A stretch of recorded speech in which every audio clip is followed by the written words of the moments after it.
Sikhs from around the world by showcasing their professions, passions, and perspectives.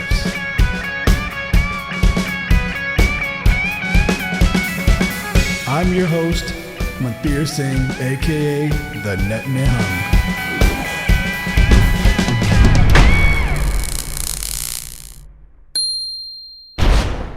Waheguru Ji Ka Khalsa, Waheguru Ji Ki Fateh. Waheguru Ji Ka Khalsa, Waheguru Ji Ki Fateh. Mohanpal Singh, welcome to the Nihung's arena. Thanks for having me. They say this is where dreams are made. Or at least where they come true. Actually, the word on the street is that you're the Sally Jesse of Sikh podcasts. Sally, people aren't even going to understand your reference. You pulled out a 1980s reference. They're lost. We'll get to them later. All right. So just so we can kind of set the stage here, let me introduce you. You are actually my younger brother, Mohanpal Singh. Wait, what? I don't know if we have proof of that, though. But yeah, so you are a pathologist, a neuropathologist in Canada, in Toronto, Canada. Do you work in Toronto or are you in Mississauga? I work and live in Mississauga. Okay, yeah, which is a suburb of Toronto. And you moved there a couple of years ago after you were living here in Michigan, close by. And you've always kind of had this passion for these interesting artistic endeavors. And I thought it was really interesting when you tied the two together, when you went on Mohanpal's podcast, The Sikh Influence, and you talked about like what you're looking at in the microscope and how awe-inspiring it is to see these things at a microscopic level, but that there's a certain level of art and beauty to it. And it reminds you of Waheguru.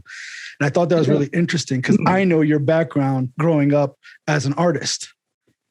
Yeah. So, I grew up loving to paint and draw, really into art. You used to make a lot of fun of me for it growing up.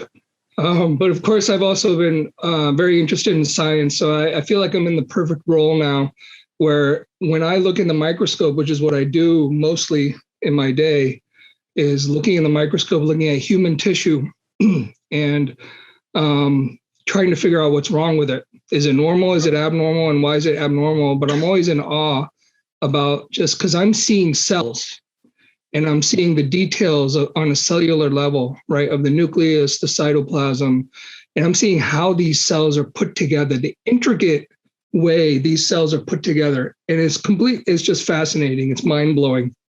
And so to me, and we use all these stains, which give these beautiful colors to the tissue, to the cells. And so for me, it's like looking at art all day. And even more than that, it's kind of, I compare it to playing Where's Waldo all day long, because I'm literally just looking at these images, trying to figure out like what's wrong with it. It's more like one of those games where you have a picture of a house, and then you have next to it a very similar looking house. And you have to find the difference. That's literally what I do. And so but I'm doing it with human tissue. I'm trying to figure out what's wrong with it. Why is it wrong? And then issuing a diagnosis so that the other doctors can treat the patient accordingly. So essentially what you're saying though, is that anybody who's good at Where's Waldo could do your job. Yeah. If you study hard enough and you learn all the features of Waldo.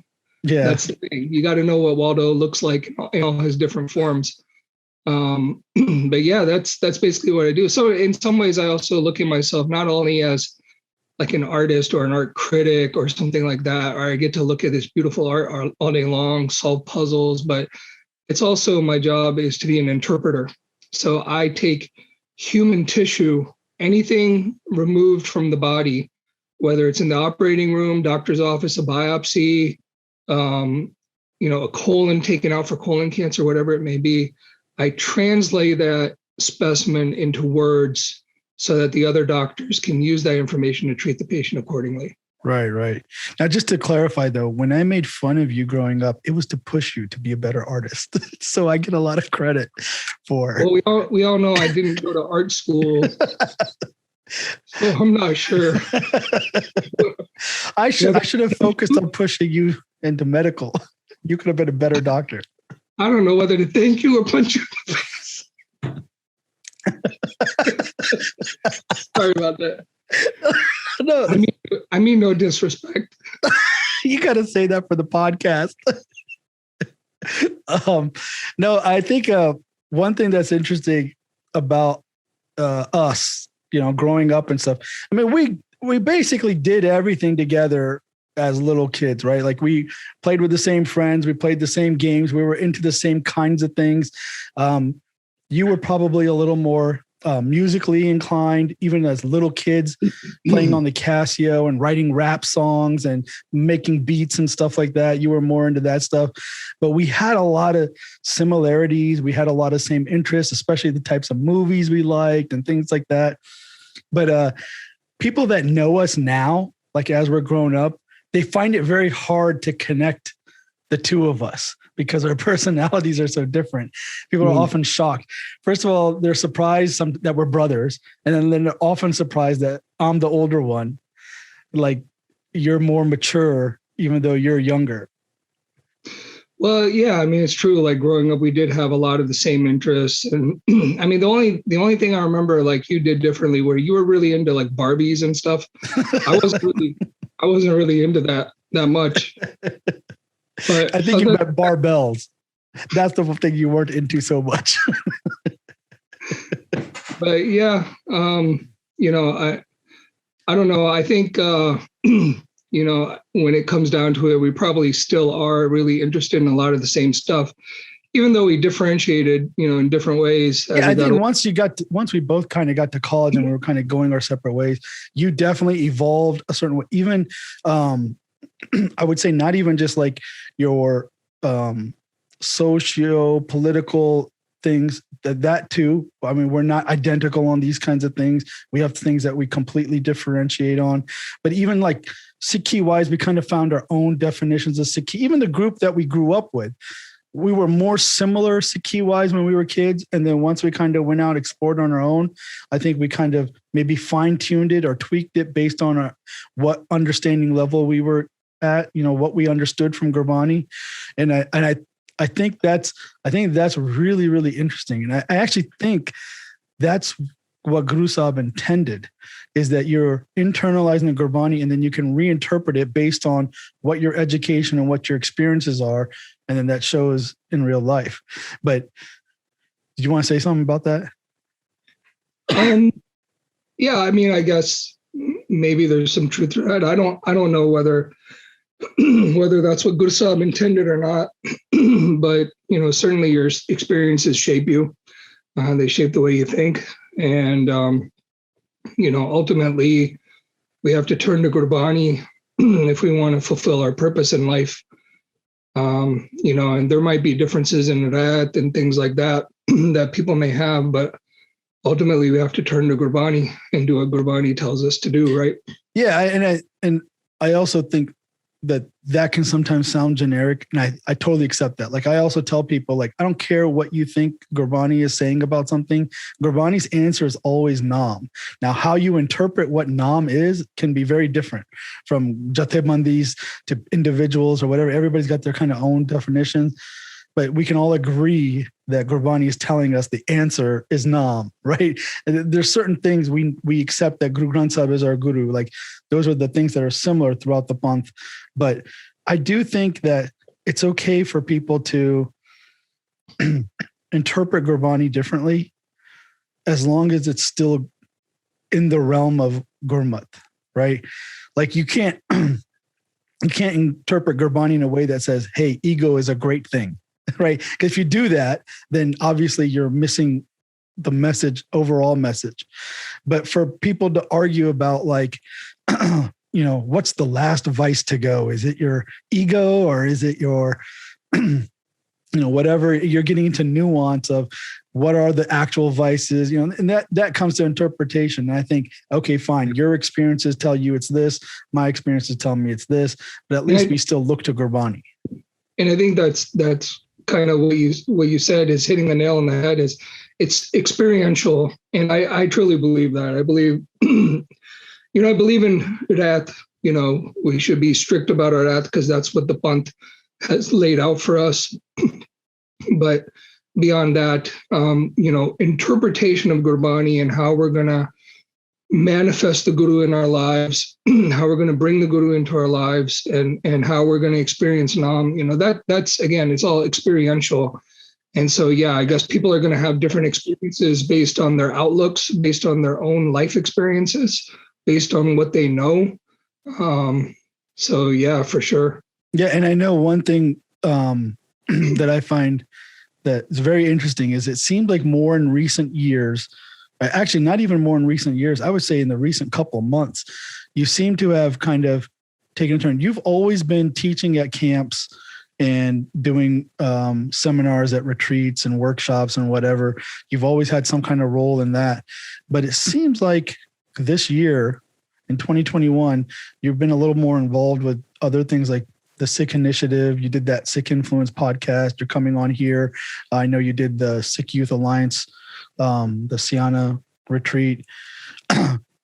Seems like you're out there more. And I'm wondering, do you feel like you have like some new passion that's come out that you want to get more political or more activist, or, is there something that you're trying to do, or is it just by chance because of COVID and because of things you've just kind of been more involved? Yeah, I'm just really lonely. You're looking for friends. But no, I think it's been just kind of by chance. I'm not actively looking for some forum to really get my ideas out there. I mean, maybe to some degree, a little bit. I know I mentioned to you once, that politically I was looking to maybe get my ideas out there a little more. But for the most part, I don't really like the limelight very much. I kind of shy away from it. But at the same time, if people ask, I generally don't say no. And I look at it as, doing a type of seva, in the setting right. of Sangat or a Sikh forum, to me, that's a type of seva. And so I don't like saying no if I'm being asked. But yeah, generally speaking, I mean, my personality, I don't really put myself out there very much. But I do find on a very rare occasion, someone likes my ideas. And so, if people want to hear more, I'm happy to tell them what I think. Yeah. I find that especially with like younger people nowadays, like they're just thirsting to discuss how we take Gurbani and the teachings of a Guru and Gurmat and apply it to our modern world. Yeah.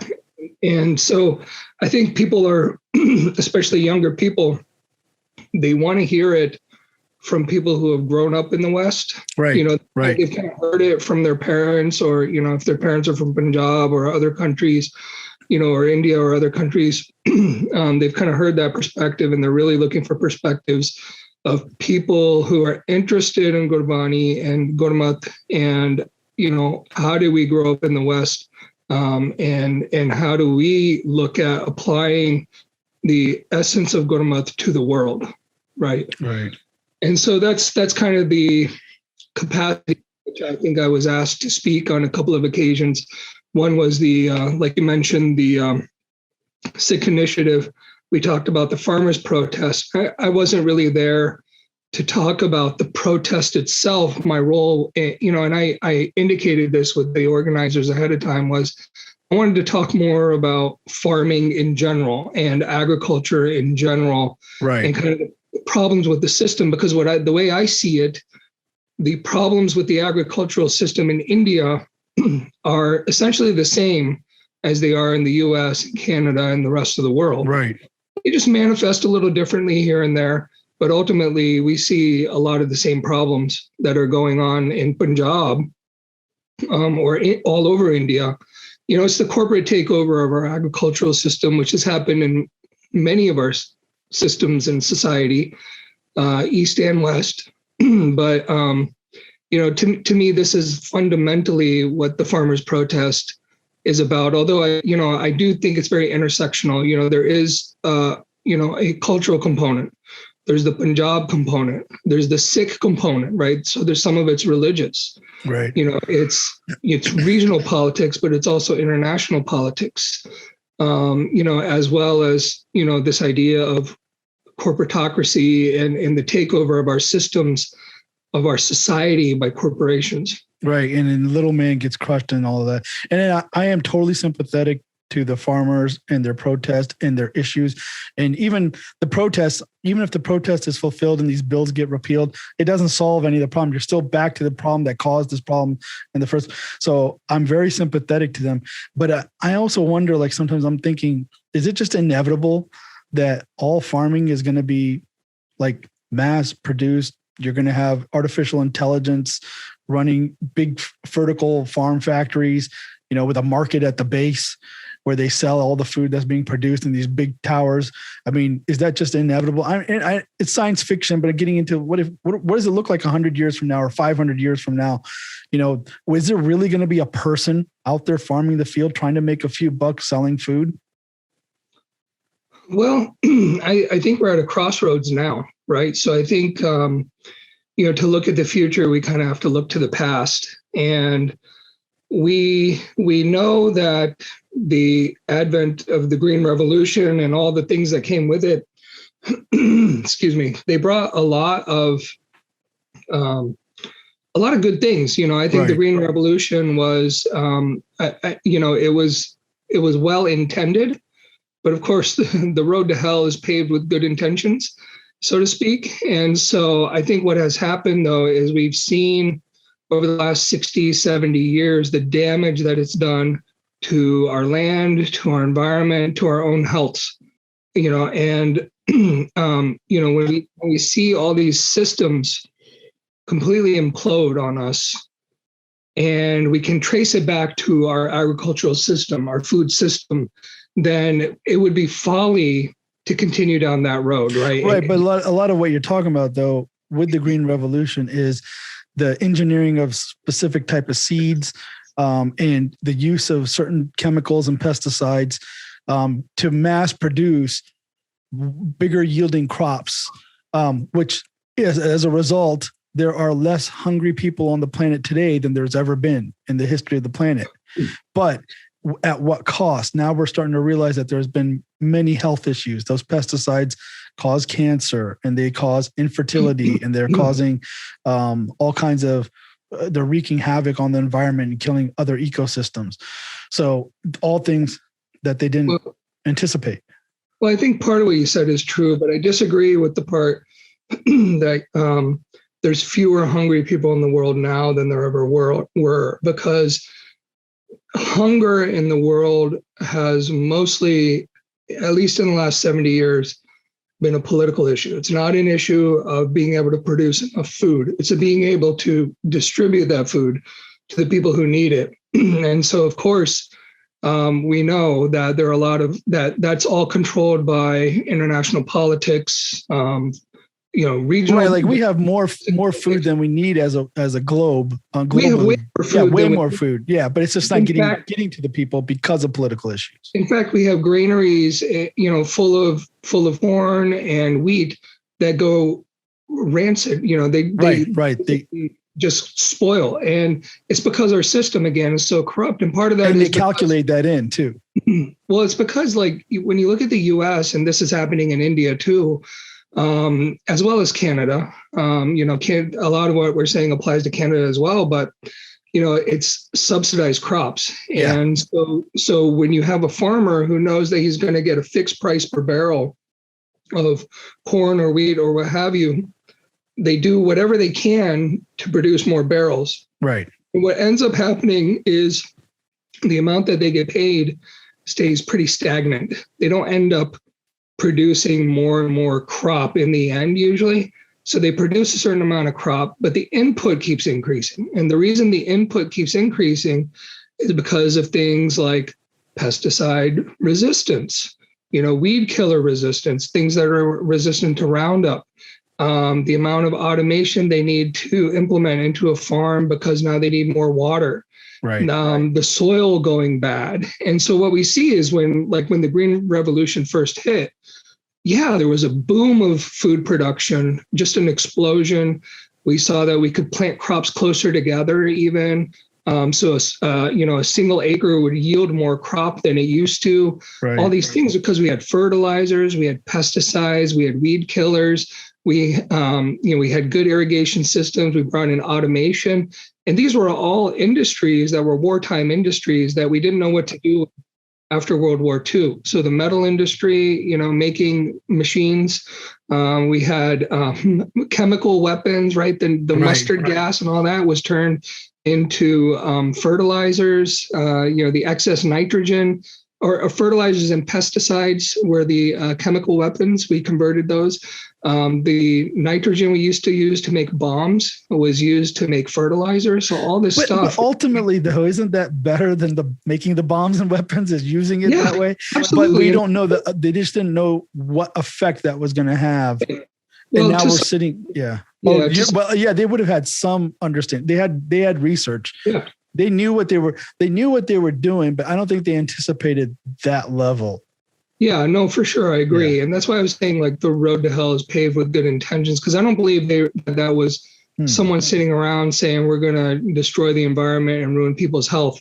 Right. They just didn't care. As long as they made money. Industry, and they found a good way to convert it into something useful. Right. But it didn't take that long for them to realize what this was doing to our environment, because the promises that they made us, where you would have higher crop yields, better soil, fewer pests, less water, and feeding the world, none of that came to fruition. None of it, actually. Right. And we now know, over the last 70 years, and even with GMO, they said the same thing, right? GMO seeds, they said the exact same thing. Well, just to explain what GMOs are. Yeah, sure. GMO is genetically modified organisms. We mostly in society use that to refer to plants, crops. Right. So GMO crops are plants in which human beings have introduced a gene from another type of organism that has never been seen in that plant before. So, for example, they would take a gene from a bacterium and insert it into a potato plant or a tomato plant or a corn plant, and, figuring out the technology behind it. And now that tomato or that potato or that corn can grow bigger, or it's resistant to weed killers, or it actually produces the pesticide in every cell of the corn, right? So that's what BT. Let me ask you a question about though. Is the GMO, does that specifically refer to things that are like engineered, like modified, like in a laboratory, or does that also take into account things like there's no such thing as broccoli in the wild? There's wild broccoli, and then we engineered broccoli by crossbreeding, and even like tomatoes don't exist in nature. We crossbred different plants to come up. What's the difference between those two things? So yeah, GMO does not refer to breeding of plants through Mendelian genetics. And using that knowledge to breed plants. That's not what GMO refers to. GMO specifically refers to having introduced through, you could use the word artificial or human means within a laboratory. Introducing. Where they're literally injecting like the DNA or whatever into the chromosome or however they do it, right? Like they're actually physically, it's not any kind of breeding process, where a lot of breeding, if it's not going to work, it fails, it kind of dies out, but you could force it by grabbing the gene and sticking it in yourself.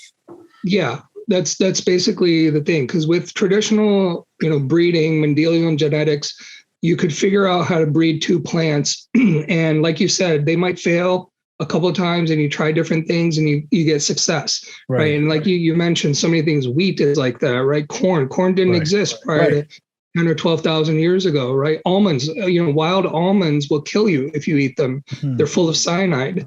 Right. And this is a mutation that we bred, to eat modern day almonds. So, don't ever eat almonds in the wild. Right. Because you could die.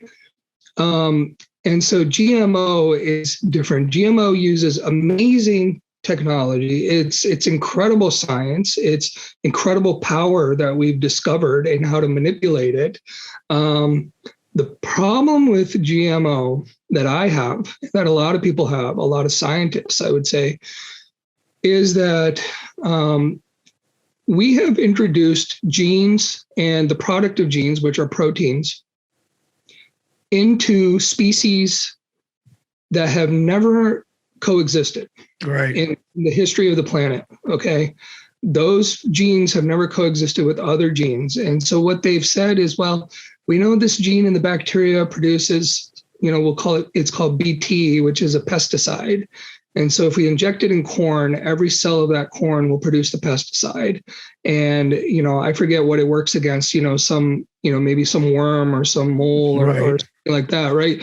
So, but the problem is that. Wait, let me ask you though, does that mean, like, let's say it was a bug, some little bug, gets on the corn and eats the corn. Does that mean that the corn will kill it because the pesticide is in it, like the protein is in it and it kills the bug? Or does it mean it just keeps the bugs away? They're not even interested. They stay away from the corn. Well, my understanding is it's both. So it will kill the bug, and so bugs learn to not eat it, right? And so that's what ends up happening, is that because previously these bugs would eat the corn, right? Yeah. And so they learn over, animals learn as well, right? Humans aren't the only ones who learn, and so and part of that is their own evolution, which they learn how to avoid eating corn now, right? Right. But what ends up happening is inevitably, evolution, it does what it does best, which is change. It's never static, it's dynamic. And of course, you get then bugs that come, and then now they're resistant to BT, or they're resistant to some other pesticide. Or even that same bug could get a mutation. Yeah. And that becomes the version of the bug that survives and procreates. And then now you have a resistant bug to that pesticide. And now you got to figure out a different pesticide to put into that corn. That's how evolution works. And that's exactly what we've seen since GMO foods came into use, which was in the, originally patented in the 80s, but the first time we saw them on the market was the mid 90s, I think 94, somewhere around there. And so we have about 25, 26 years of experience with this. And we know that GMO foods require more water. They do more damage to the soil.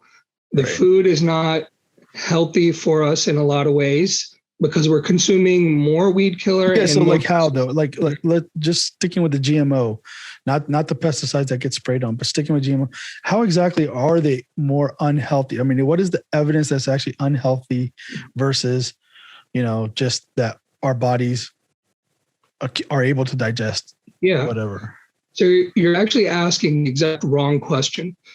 That happens a lot. When something, but the problem is that this is what everyone says, because this is what Monsanto and other corporations that make GMO. Monsanto is now owned by Bayer. So Bayer and other companies that make GMO foods, they want you to ask that question. But in reality, when we introduce things into our society, when we introduce food or anything for consumption in our society, the burden of proof lies on the person producing that product. And so it's not that you have to it's not that a product comes to the market and then they say, okay, now everyone has to prove why this isn't safe. Okay. When a product goes to market, it has to be shown to be safe. It has to be proven to be safe before it's released onto the market. Now, with GMO foods, of course, there's a rigorous scientific process that should be undertaken when it was introduced for human consumption. That, in fact, wasn't done. When it was introduced to the FDA, there was a man who is he held a high-level position. I don't believe he was in charge of the FDA at the time, but he was someone who had previously worked for Monsanto. He worked executive, and now he's working for the FDA, and that's common in the United States. Our industry and our politicians are one and the same for the most part. And so he, of course, presented the science that Monsanto and other corporations had presented to them, and they showed it to FDA scientists. And a lot of the FDA scientists said this science is not good enough. Right. This doesn't show that beyond a doubt GMO foods are safe for consumption. You haven't done that science. You haven't done that work. Go back, do the work, and represent it. Now, this man who was in charge of the FDA at the time, or at least a high-level position, Michael Taylor was his name. He rejected the scientists' opinion of that. And in fact, a lot of the scientists got together. They even wrote a letter to the FDA head, to Michael Taylor, saying that they didn't think that this was safe. It wasn't shown to be safe for consumption. They hadn't undertaken the rigorous scientific process to show that this was safe for human consumption. But because industry guides a lot of our politics and a lot of our legislation, not just guides it, they write it. They write the legislation, just present it. And here's an example, right? So Michael Taylor approves GMOs for consumption. He says this is safe for consumption, completely ignoring what many of the FDA scientists at the time were saying, what many scientists outside the government were also saying.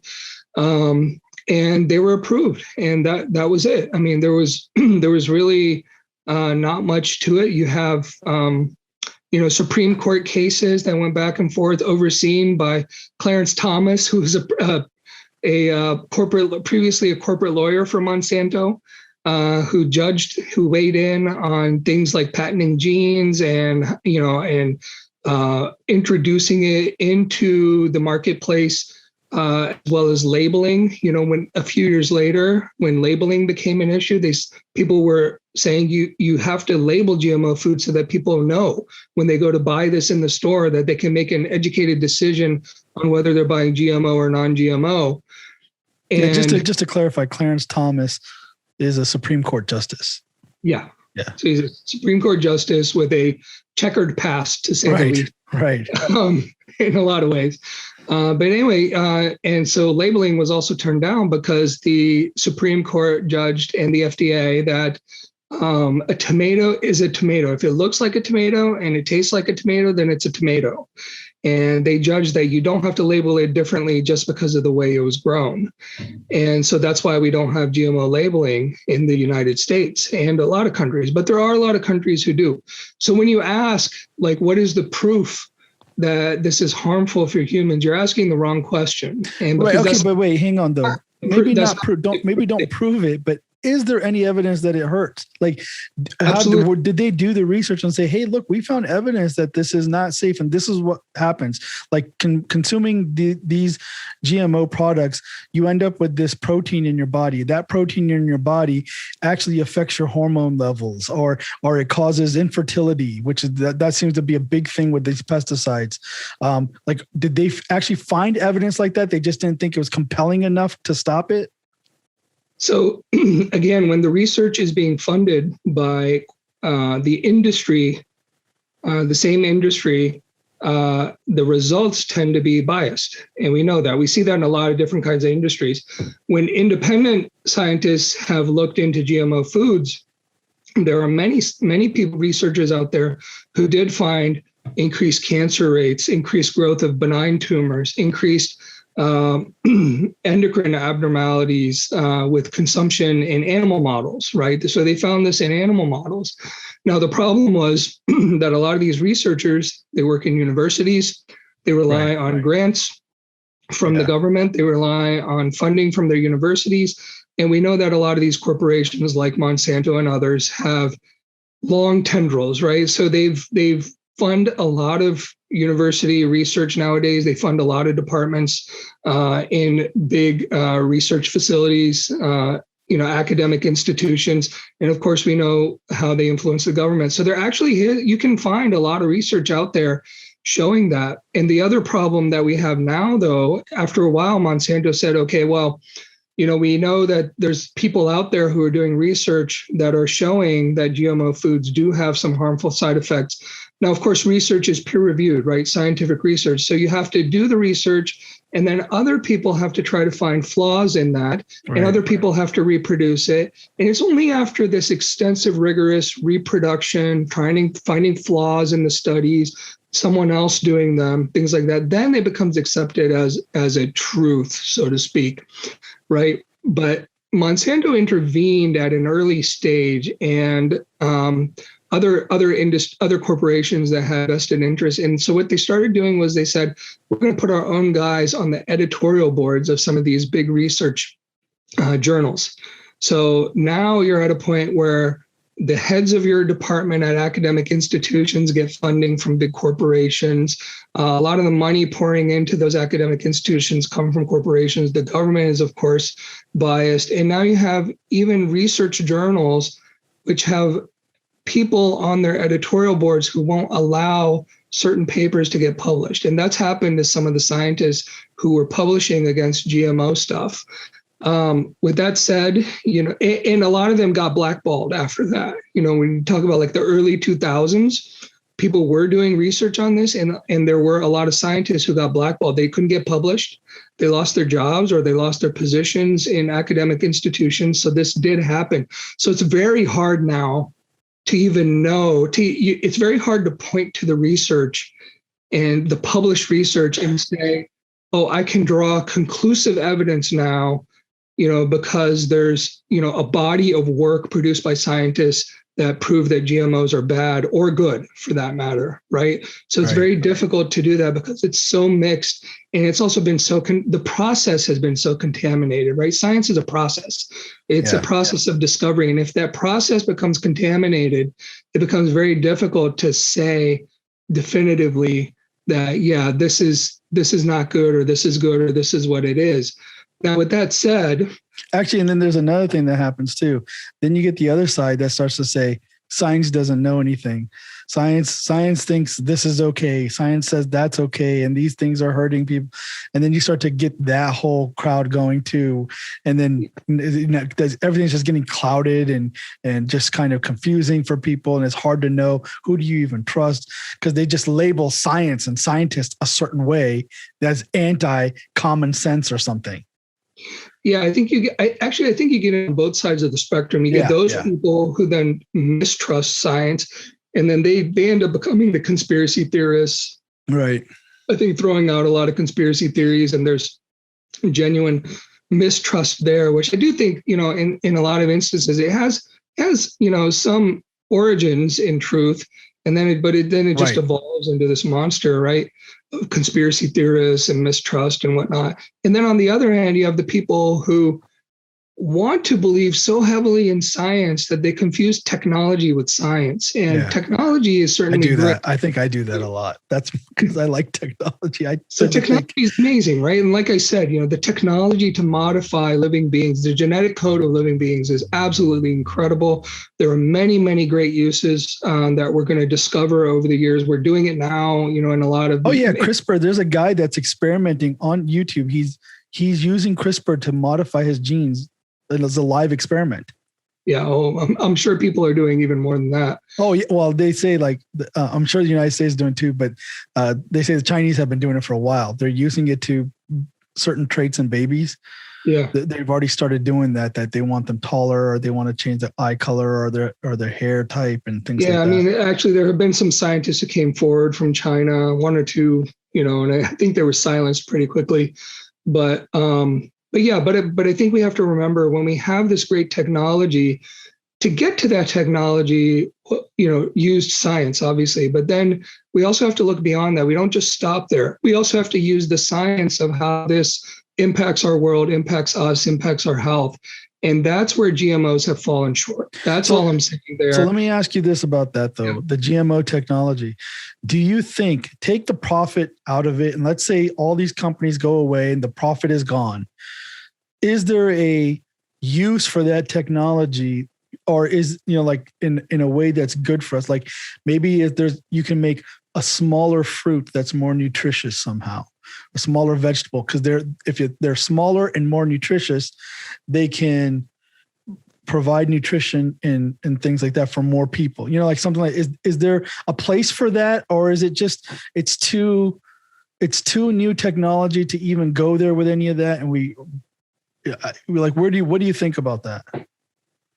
I think someday there probably will be a place for that. I definitely don't think we're there yet, because I think we're only just now discovering how soil quality really affects our food, how the microbiome within the soil affects the quality of food and affects us when we eat that food. How a fungus growing in the soil that plant is grown affects our health now. Right. And we're starting to discover these things, and we're really in our infancy when it comes to that kind of knowledge.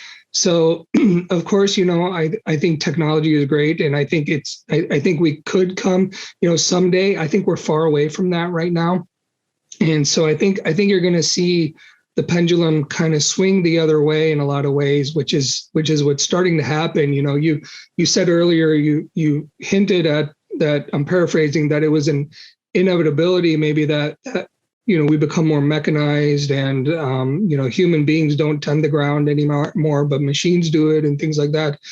That's certainly a possibility, but I think what we're actually seeing now is a trend back towards traditional farming, organic farming, what we did before the 1950s.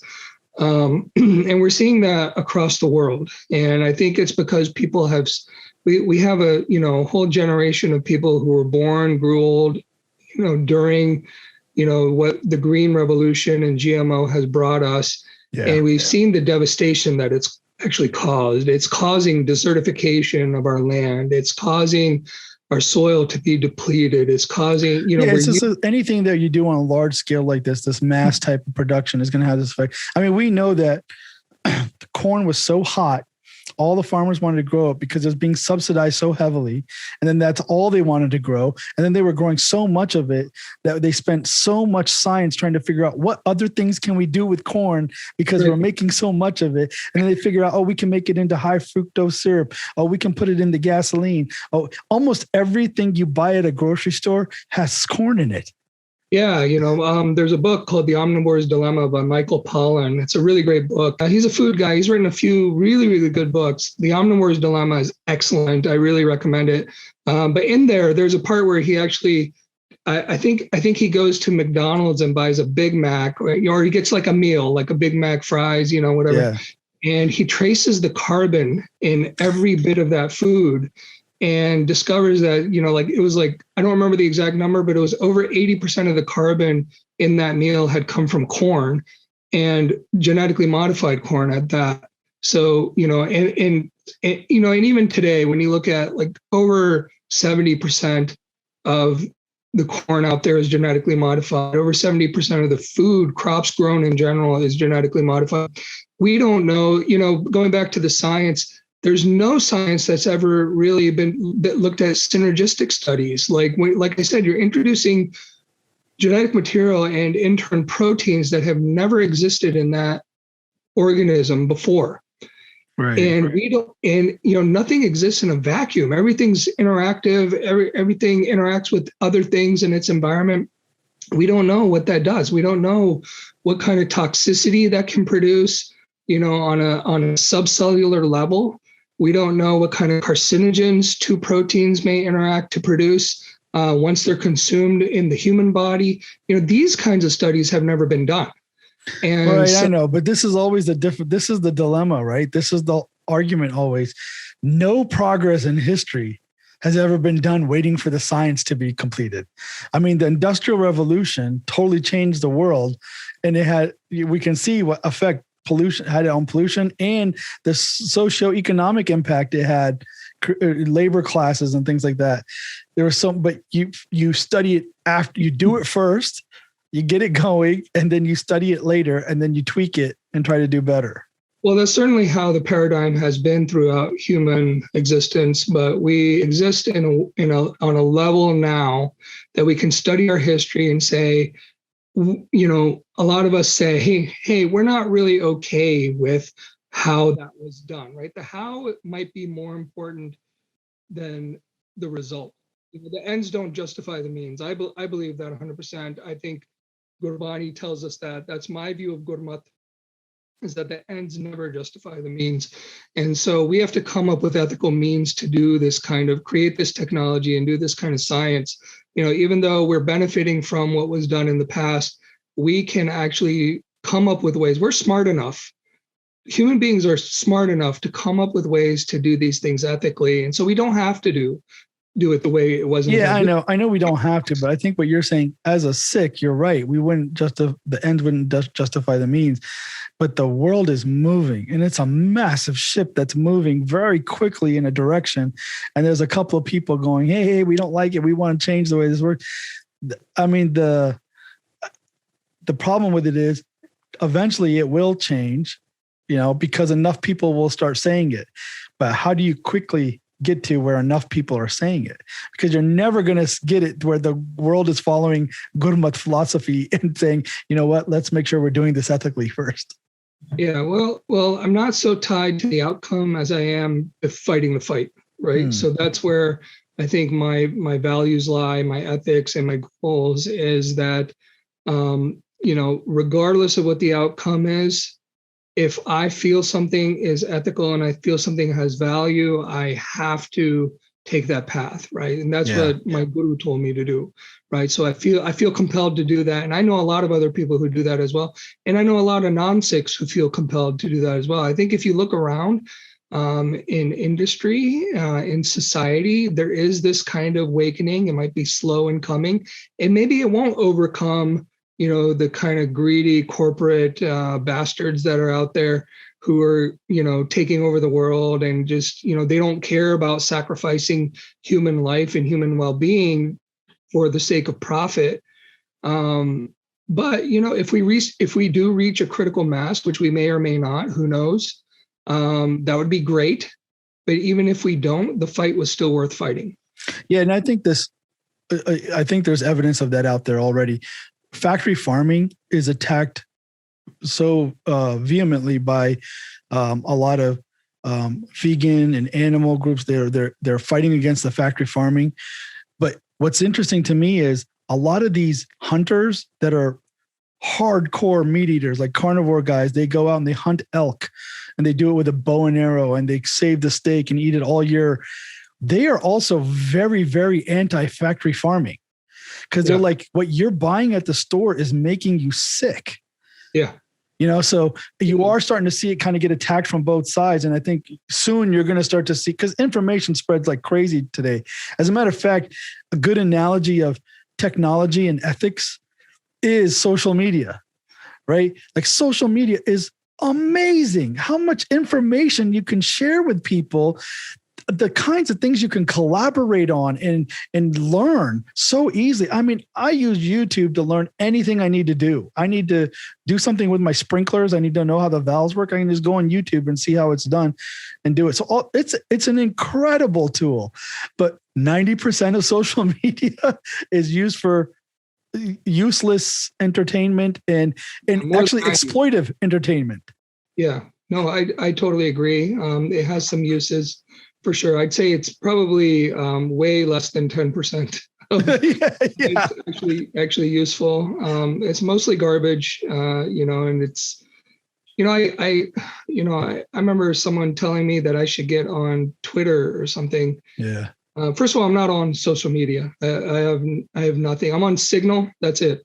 You got on Signal? If that even counts. But Signal, by the way, is a alternative to WhatsApp.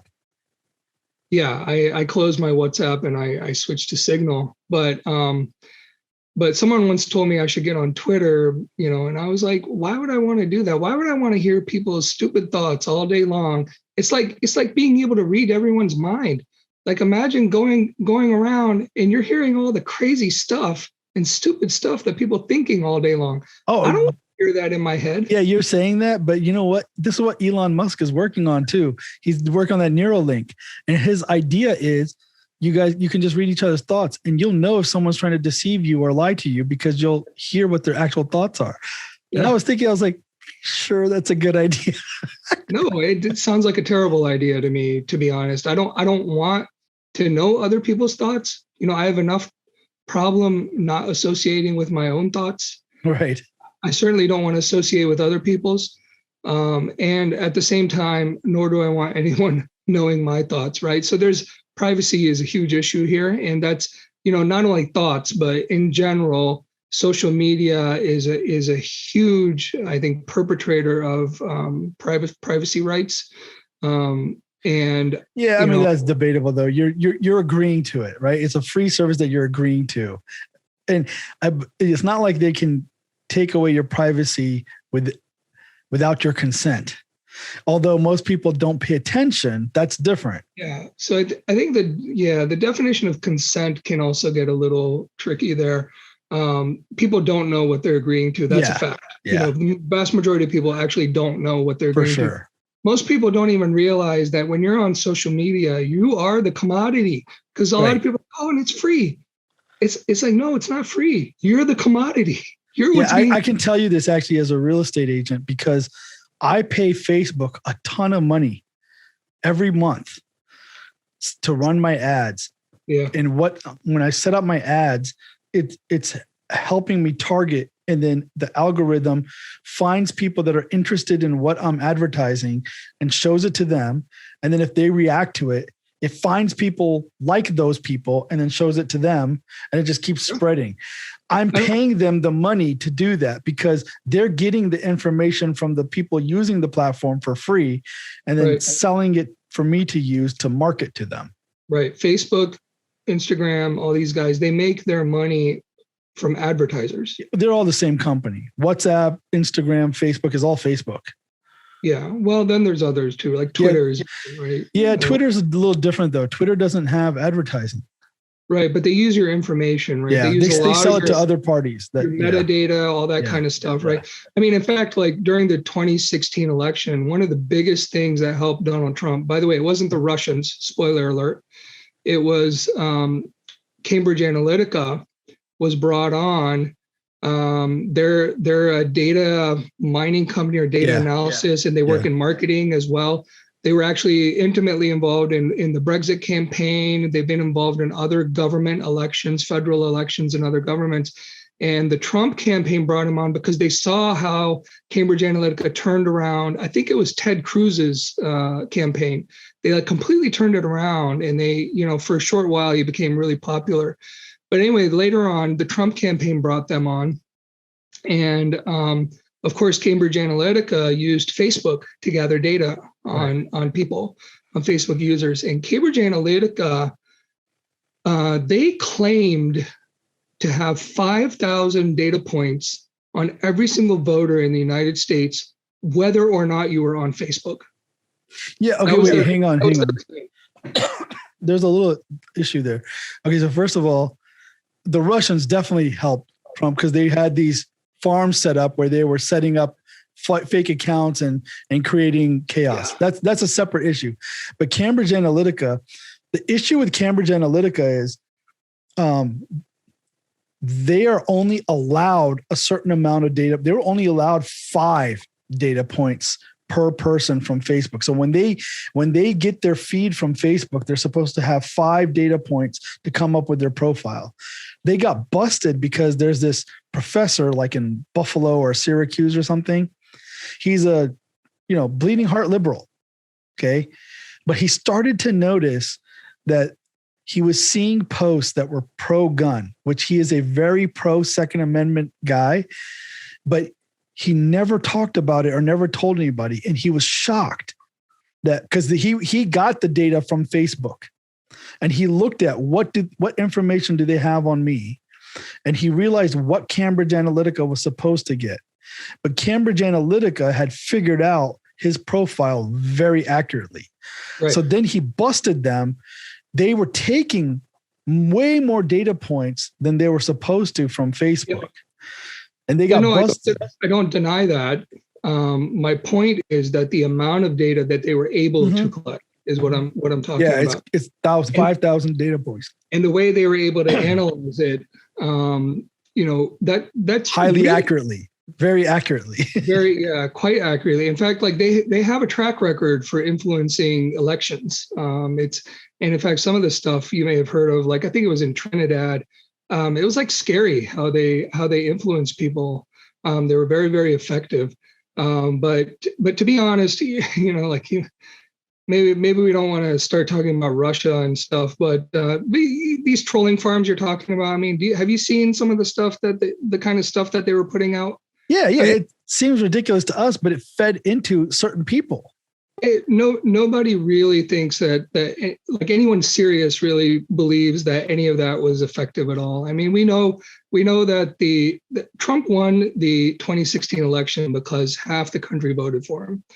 And yeah, I know, but I'm saying like, I know people that would tell me they're like, have you ever seen Hillary Clinton without her makeup on? And I was like, that's a fake picture. And they could not tell that there was a fake picture where they make her look angrier and a bunch more wrinkles. And I was like, yeah, well, can you not tell? But the people can't tell. Right, here, real quick about one thing that I just want to mention something about Cambridge Analytica too. Yeah. They're also the ones that came up with build the wall.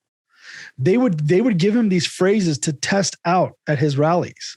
Yeah. They theorized. They came up with a theory. They said, try this phrase, build the wall. We think it'll catch on. And when he saw the crowd reaction he got, he took off with it. He didn't care about building a wall. He just used the information to gain support. Well, I didn't know that, but I don't doubt it. It makes sense to me. But I just want to go back to that Russia stuff, because like some of it was literally like Yosemite Sam standing in front of a Confederate flag, with his guns up. Yeah, but people love that. I know they love it, but people also loved seeing on, the other side, which is seeing, Trump eating a chicken sandwich from Kentucky Fried Chicken. Oh, I think Russians did that too. Because what they were doing is they were just feeding discord. They were trying to just confuse people, get people angry, get them. I mean, they were doing things like setting up a Black Lives Matter rally, and across the street do like some local Hell's Angel group or something. But I guess what I'm trying to say is like people who have really analyzed it. I'm not talking about people who come on CNN and MSNBC. I'm talking about like real people who have analyzed these things, economists, political science professors, things like that. Most of them pretty much agree that there was very little influence, if any. Even all these fake Facebook accounts where it was like 13 Russian nationals, none of them had any association with the Russian government. None of them were put on trial. They had congressional hearings. Yeah, that was just drama. That was televised, and everybody, got to, a lot of McCarthyism and things like that. All this. I'm not even thinking. I think that the Russians helped him win by those troll farms. I think all they were doing is creating division in America. Like they were feeding into it, getting people angry at each other. The reality is they didn't need to. The division was there. The division has been created by the American government, right? People voted for Donald Trump because they were suffering for the most part. Yes. Yeah. Some of those people are racist. That's true. There's no doubt there's racist people there. There's all kinds of people there. But the vast majority of people, and I know because, I talked to a lot of people who voted for Trump and they give me their reasons. It had nothing to do with being racist, nothing to do with Russia. It's because, people would say, hey, I'm a small business owner and I'm more favored by Republicans, or I'm pro-life. My faith is very important to me. Right. A lot of churches in Michigan were promoting pro-life because they said that's the most important issue that we care about in our churches. Well, you remember my friend Gary Manns? Remember Gary, the gymnast? He was like, we used to work out together. So I got in touch with him like 5-6 years ago, right before the election, before Trump versus Hillary. And we were talking, and then I found out he is very hardcore Trump supporter, right? And what happened is, as he got older, he lives in Hawaii now, but he's a very, very devoted Catholic. And he believes very strongly in Catholic Church. And he said, Trump is like Constantine. He's committed sins and he's hated by many people, but he's sent by God. That the only issue that matters is saving the innocent lives of the babies. Yeah. Everything else was, and I couldn't fault him on it, because he's coming from a place of his faith, right? There's no convincing him that you're wrong about that, or you're misunderstanding, or you're misplacing your faith in this guy. But that's all. It was a single issue thing for him, and that's it. He didn't care about any of the other stuff. He thought all the other stuff was just bogus stuff. It's the devil trying to take down God's chosen one that's going to save the babies. No, for sure. I mean, like, and people had a lot of different reasons, I think, for why they wanted to vote for Trump. A lot of them were just fed up with the wars. You know, Trump was promised to end wars. And by the way, he was an anti-Bush. He was an anti-Bush Republican. Tell your viewers, I'm not pro-Trump. I don't like Donald Trump. I think he's a disgusting human being. Of course. But at the same time, I should say it more, because I've had people come up to me and be like, hey, do you support Trump? I'm like, where are you getting that from? Like, people are confused, you know, like if you say anything against Democrats, they start calling you pro-Trump. You're a Russian sympathizer. You're a this sympathizer, that sympathizer, right? So there's a lot of slander out there, and mostly it comes from the media. Actually, this is where I blame the corporate media: MSNBC, New York Times, Washington Post, CNN. Those are the big four. You know, and that's why, like when Trump is saying there's fake news out there, people can see it with their own eyes, right? They're not stupid.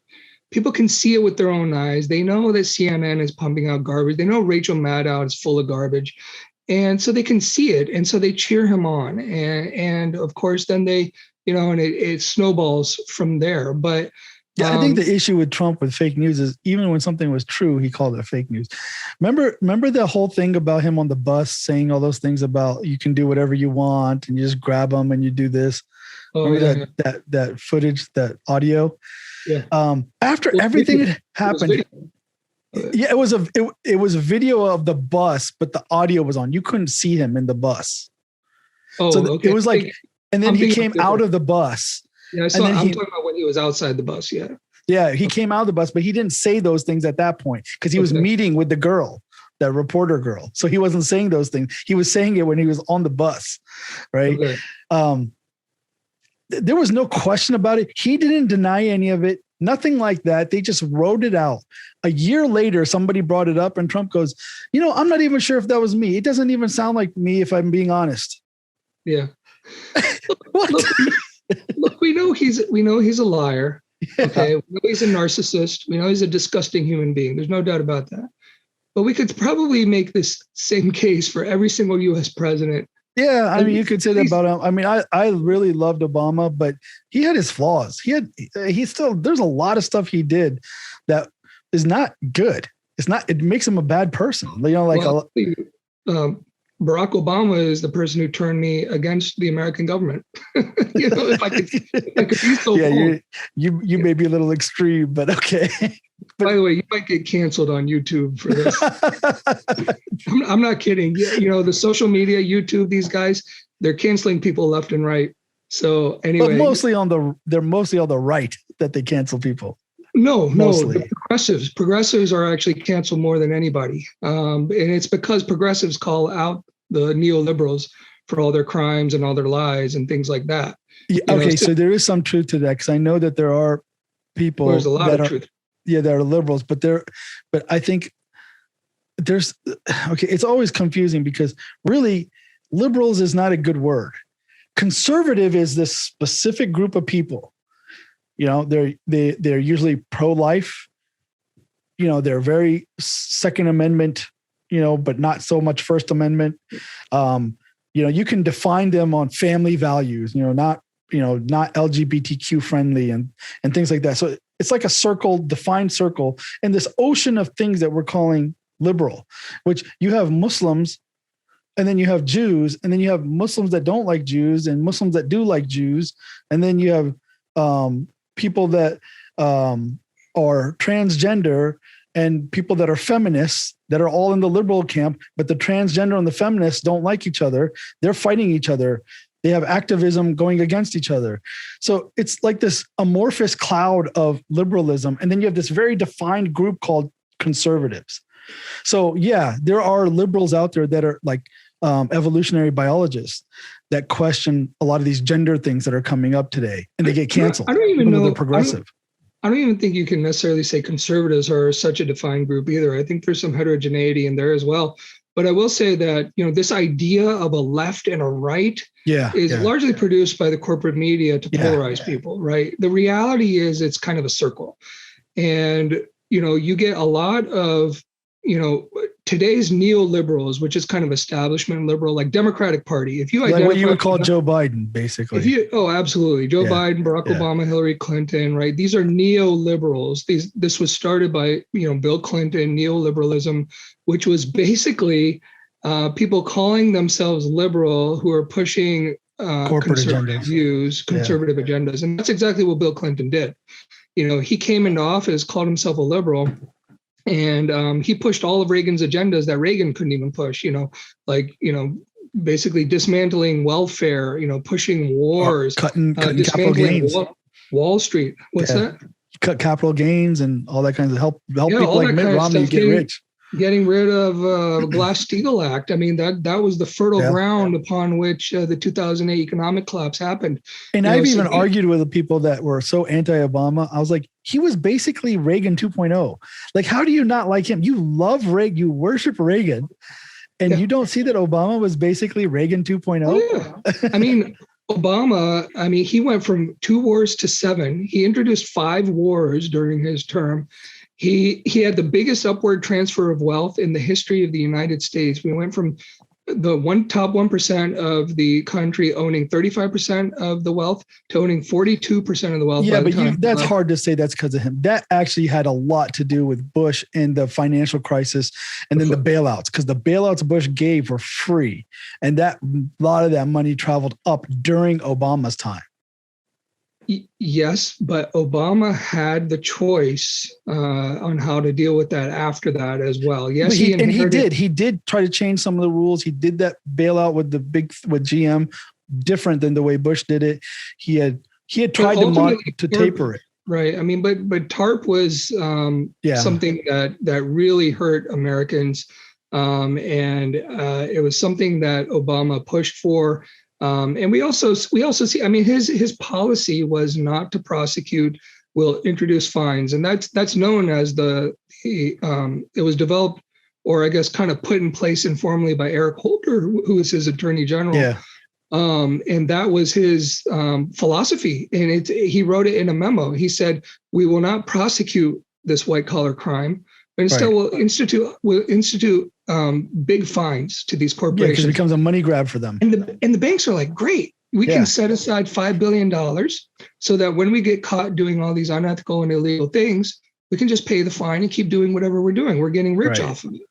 And that's exactly what they did. You have Obama's drone programs, which he expanded. You had, he made a lot of promises that he never made good on, like closing Guantanamo and things like that. So, I think also that's not 100% fair on him, because I was upset too that he didn't take advantage of those first 2 years. He had everything. He had the House, the Senate, and the White House. Yeah. He should have pushed through things, because once he lost the Senate, in the House, he was screwed. You're making the assumption that he actually wanted to do those things. I don't know. I honestly don't know his heart, but I don't see him as that villain type. I think he seemed like someone who was doing what he thought were the right things, but even then, the things that he thought were right benefited people on the top more than they benefited people. Like even the drone program. I mean, if you think about it, a drone program is a great change from the previous way things were done. But the problem was they weren't able to just stick to their targets, right? There was still a lot of civilian casualties. 90%. But the thinking is the right direction, though. We have less people on our side that are in harm's way, and we can more accurately target our targets. So maybe it just needed a lot of improvements. It's a brand new thing, and I don't know. Well, and then you got to rely on the people that are involved in making the actual decisions on the ground, Well, I don't know what was in his heart, and I don't know what he was thinking, but I do know, like you just said, high civilian casualty rate, 9 in 10 people who died under the drone program were unintended targets. Yeah. And they used the drone program for extrajudicial assassinations of American citizens. And we saw that happen more than once, including when you're saying that the American citizens, you're talking about like the guy in Yemen who was actively preaching terrorism against the United States. Well, yeah, he was a U.S. citizen. I mean, I know it's a blurry line. And his 16-year-old son, who is not known to have done that. Yeah. No, I admit the casualties. And I don't think it's okay. I don't want people to be like, argue that it's okay to do this. I think it was really also bad. Keep in mind, this is happening at a time where we're expanding our occupation into other countries, into the Middle East, right? Like I said, we went from, he added 5 wars during his tenure. So it's not like we were doing these drone programs and then pulling out of all these countries and saying that we can just do this from afar. It was just another tool in the arsenal to push American imperialism and then American exceptionalism and these kinds of things. I don't know if you saw, there was a new AI drone that has autonomously secured a target and eliminated it without any human interaction.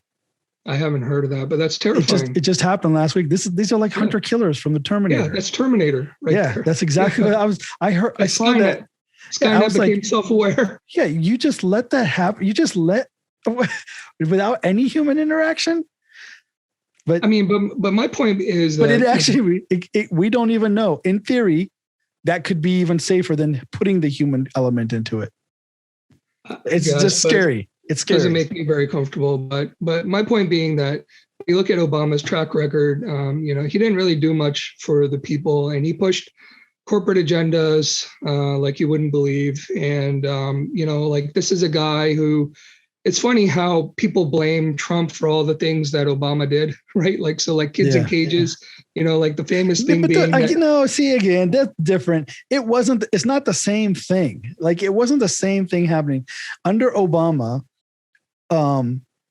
He deported more people than any of the other presidents combined, right? Including Trump. But statistically, the people he was deporting were known hard criminals as opposed to families and quote unquote law abiding. Obviously they broke the law coming in here. That's the thing everybody tries to jump on, but this he didn't go after those. Yeah. Well, this is what they say, similar to how Trump said the same thing. He said the exact same thing.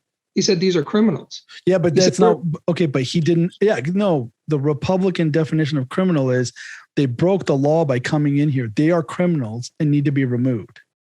Yeah, but you realize that the media was actually using pictures from Obama era. I know that's the media, though, and they were saying that this was Trump doing this. Yeah, and in fact, Obama deported more Mexicans during his first term than Trump did during his term. Yeah, I know. But of course, Trump gets all the blame for, and of course, Trump's rhetoric. That's the difference, right? The rhetoric was different. His attitude about it was different. There was this clear example. First of all, we know that during Trump, he actually specifically said they made a policy of separate the children. And then it was happening under Obama too, by the way. That was happening. I know it happened. But it wasn't the specific policy, is what I'm saying. Right. Yeah. They created a policy to say people were fighting that under Obama too. Yeah. I know. And then you had children going into court representing themselves as young as 4 or 5 years old. It's total insanity. And again, I'm not trying to defend Obama. I'm just saying there is like really defending him. No, I'm saying it's not fair to make him into one-to-one comparisons, because they're kind of not.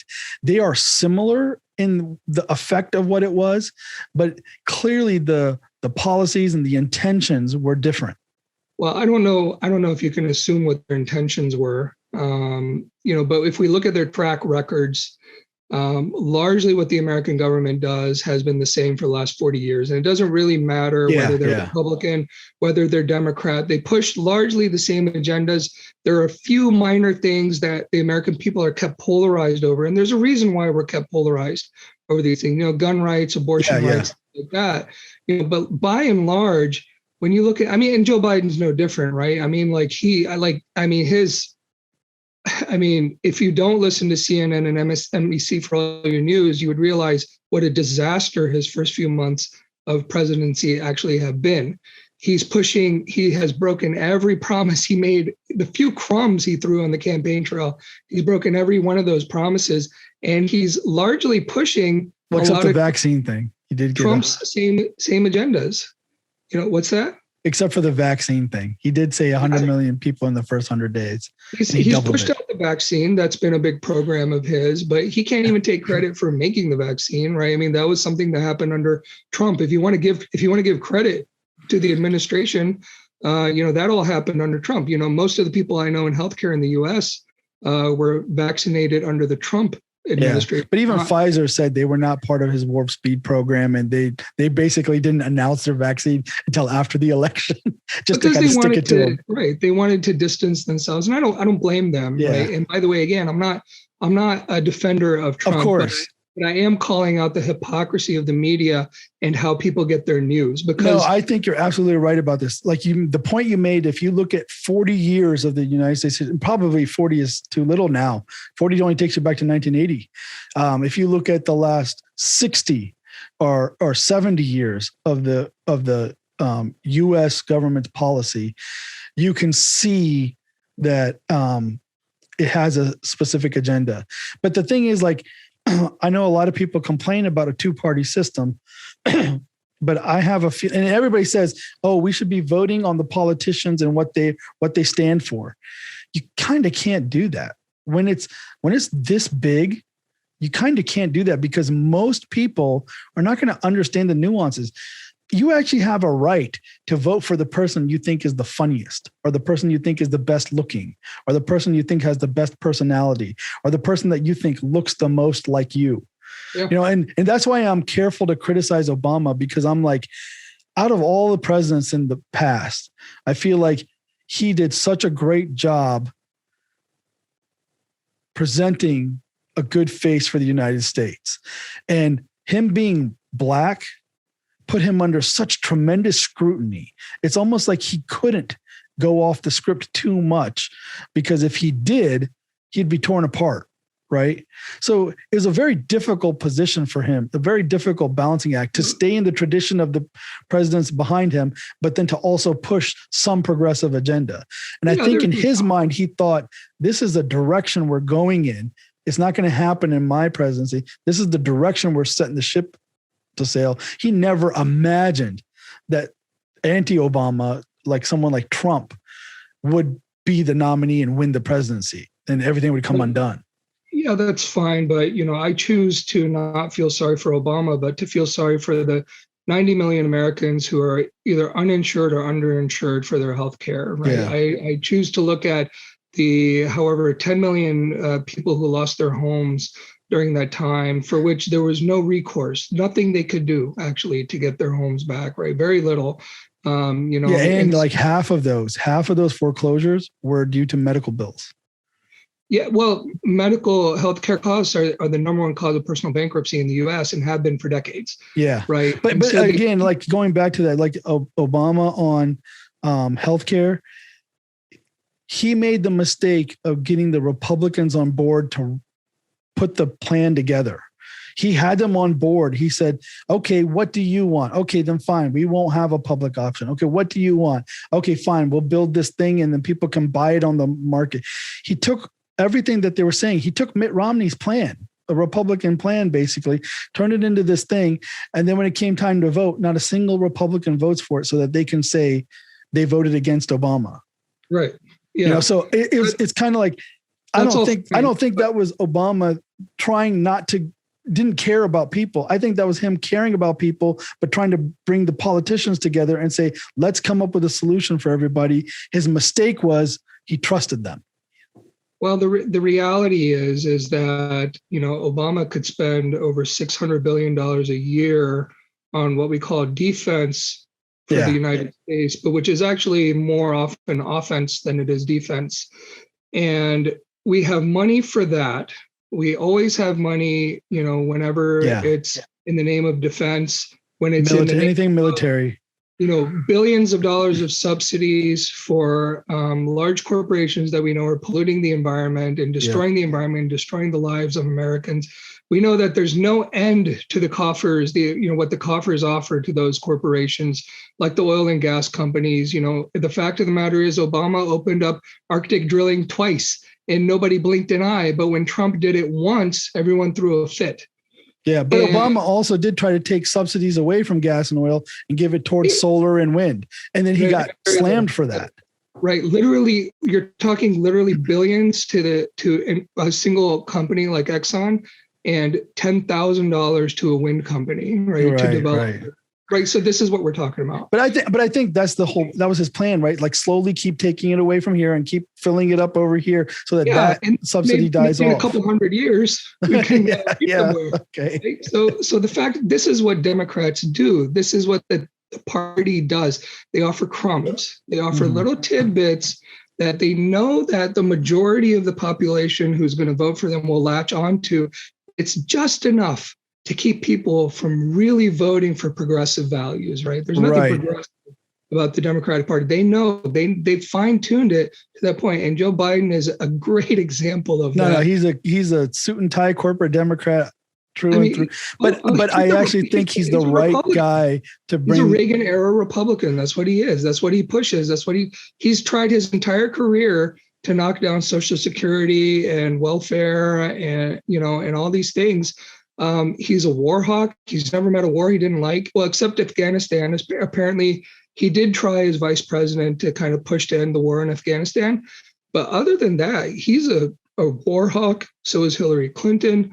Here's a guy who, when a politician like Joe Biden tells you that he can reach across the aisle, we should be running scared from that idea. We should never celebrate that idea. No, but I think you're looking at it politically. Like if these politicians actually get together, they're going to do way more damage. But I know, but I'm thinking of it more like when he uses that kind of language, it actually makes the everyday American feel like, yeah, I can be friends with that guy just because he's on different political side. Like there's a psychological effect of him saying things like that goes beyond just the actual politics of it. Well, that's what campaigns are, right? They're psychology, they're marketing. Right. That's what a campaign is. But I think if you really want to be educated about politics in America, the number one thing you got to do, like if somebody comes to the emergency room with a snake bite or something, the first thing you're supposed to do is get rid of the venom, right? You try to get rid of the venom, or if they've swallowed something, get them to throw up, get rid of the toxin. So if you really want to learn about politics in America, the first thing you got to do is get rid of the garbage. And that's the corporate media. It feeds you garbage about your politicians. It feeds you garbage about the other side. And it doesn't matter whether it's Anderson Cooper or Tucker Carlson. They do the same thing for on their the opposite side, affiliated political parties. They're doing the exact same thing. And that's why, even do you think Russia, that's just because these news organizations are corporations that they're looking to make money. That's their goal, is to make money. They make money by eyeballs and clicks, right? So then they say and do whatever it takes to get those eyeballs and clicks. But how would you fix that? Do you take the money out of it? And then if you take the money out of it, what do you have? Like, how do you find an actual journalist? So there is no actual, very little journalism in corporate media. The New York Times isn't doing it. Wall Street Journal isn't doing it. So who do you follow? Who do you follow? I follow independent journalists mostly, people who don't take corporate donations. But like someone like Josh Rogan, the guy that did the whole thing about China, he's like that. He kind of jumps around from different. One thing, I listen to Democracy Now!, which doesn't take corporate donations. I listen to, I've moved away from a lot of actual organizations and listening to individual people because there's so many podcasts out there and people writing individual articles. So people like Matt Taibbi is awesome. Yeah, he's awesome. Well, read some of his books. I mean, have you read any of his books? Oh, yeah. Actually, matter of fact, so I have an Audible account, right? And I've listened to just audiobooks all the time, podcasts and audiobooks. I'm constantly trying to listen to and learn stuff. Matt Taibbi's Griftopia was the first book I ever listened to. That was because you told me to read it. Right. And so that was the very first audiobook I ever listened to. Amazing book. And it's blew me away. I mean, and then his style, I like his style. It's very in your face, upfront, direct facts, and just tells you, like, if that guy's a jerk, he just says that jerk stole your money. He just flat out says it. He doesn't he's not really trying to present an argument. Yeah. You know what I mean? And he's someone, so he has a lot of journalistic integrity too. And he talks a lot about that, in his interviews. Yeah. Didn't he do a new one? Like, was it called Hate Inc. or something? Yeah, I think so. I want to read. I gotta read that too. But he also wrote one called The Divide, which is all about ICE. Well, not all about, but at least a good part of it. It's all about ICE under Obama. So when you're saying that under Obama these were mostly criminals, that is not a true statement. And he talks a lot about that. He talks a lot about how ICE under Obama, which Obama expanded, greatly from the Bush era, how they were targeting these hardworking immigrants and making their lives hell. And but I think there's also a difference. And again, I don't want to defend Obama on this because I'm sure, but ICE as an organization is known to be this like rogue, rough, independent kind of organization. They're known as these guys that are like almost into the sport of this. That's been their attitude, and it didn't matter if it was Trump or Obama or Bush. Once they were set up, it was almost like they were given a license to hunt people, like some kind of bounty hunters. But that was intentional. You're right. No, I understand that, but I'm just saying, like, as an organization, that's how it's run. And yeah, I don't think Obama should have gotten rid of ICE. Right. He should have done a lot of things, but he didn't. The fact of the matter is that he didn't. And he had a lot of executive power. The one good thing about Trump, I will say, is that he showed the American people how much executive power a president can have. And I wish people would take that to heart and apply it to our past presidents, but also apply it to our current president, because that's not happening. You can see exactly how the media are treating Joe Biden, how everyone thinks he's so great. He's doing this, he's doing that. The reality is that he's already, even on the campaign trail, he was saying nothing's going to fundamentally change from the Obama era. He said that. He said that on the campaign trail. He's telling people, I will never have, he was asked by a reporter on the campaign trail, if Congress approves Medicare for all, would you veto it? And he said, that's never going to happen. He's like, I don't even have to answer that question because it's never going to happen. But he's right. Practically speaking, he's right. He's absolutely right, because you have people like Nancy Pelosi, who's one of the most hated politicians in history, right? She had a lower approval rating than Trump at the end of his term, right? Lower approval rating. And yet, what do our do-nothing representatives do in the House? They vote her back in as the House Speaker. Right? That was so insane to me. I could not understand. First of all, she's 81 years old. I'm not being ageist. I'm just saying, who does she actually represent? She's a multi-millionaire, 81-year-old white lady. Like, he's not a multi-millionaire. She's $100 millionaire. Yeah. She's worth over $100 million, and she made all of her money as a congresswoman. And the reason, our friend Harpreet, he knew people because he was talking to other people and interns and things like that. He was telling me, he's like, the people that work for her hate her. She's very mean. She's very tough. She rips but the way he described it is like, I put it into real estate terms. This might not make much sense to you, but like if she ran a real estate team in Toronto, she would be the number one real estate team in Toronto. Like the reason she's in the position she's in is because she's extremely aggressive and determined for her success. Yeah. It's not this feeling of, working for people. No. She made all of her money by stepping on necks of people below her. Right. Yeah. And so this is someone who, so all of her money was made as a congresswoman. Most of it, her husband runs some sort of hedge fund, or he's a financial investor or whatever. So insider trading is how she's made all of her money, but it's legal in Congress. It's legal.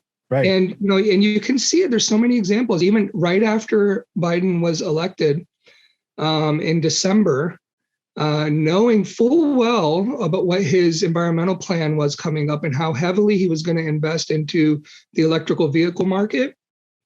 She and her husband bought $1 million worth of Tesla shares. Yeah. And 2 weeks after Biden got elected, in January or February, literally a week before Microsoft announced something like a $6 billion government contract, they invested $10 million. They bought $10 million worth of Microsoft shares. These aren't accidents. This is insider trading. And if these are the people that people really want in office, then you can expect to have nothing. You can expect the citizenry to circle the drain and keep going down and down. And that's what's happening with every election. We're spiraling downwards every single election. You have less in your pockets. You have less in the bank. Your house is worth less. Well, maybe not that. No. House might be worth more, but fewer and fewer people are actually owning houses, right? House ownership is owned by a smaller and smaller proportion of the population. You have no health care. Your schools are failing. There are no jobs for people. Well, our environment is going in the toilet and it's destroying our health. I mean, if this is what we want to continue doing, then keep voting for Joe Biden. Keep voting for Donald Trump. No, but again, it just comes. That's not what happens. You end up with a, binary choice. I mean, like I said, going back to the thing, people won't be able to vote for a candidate. They will not be able to do that. They need to know I'm with the Democrat. That's my team because I know my team thinks mostly like me. I'm with the Republicans because that's my team. And my team thinks mostly like me. I don't even know all the things that they support.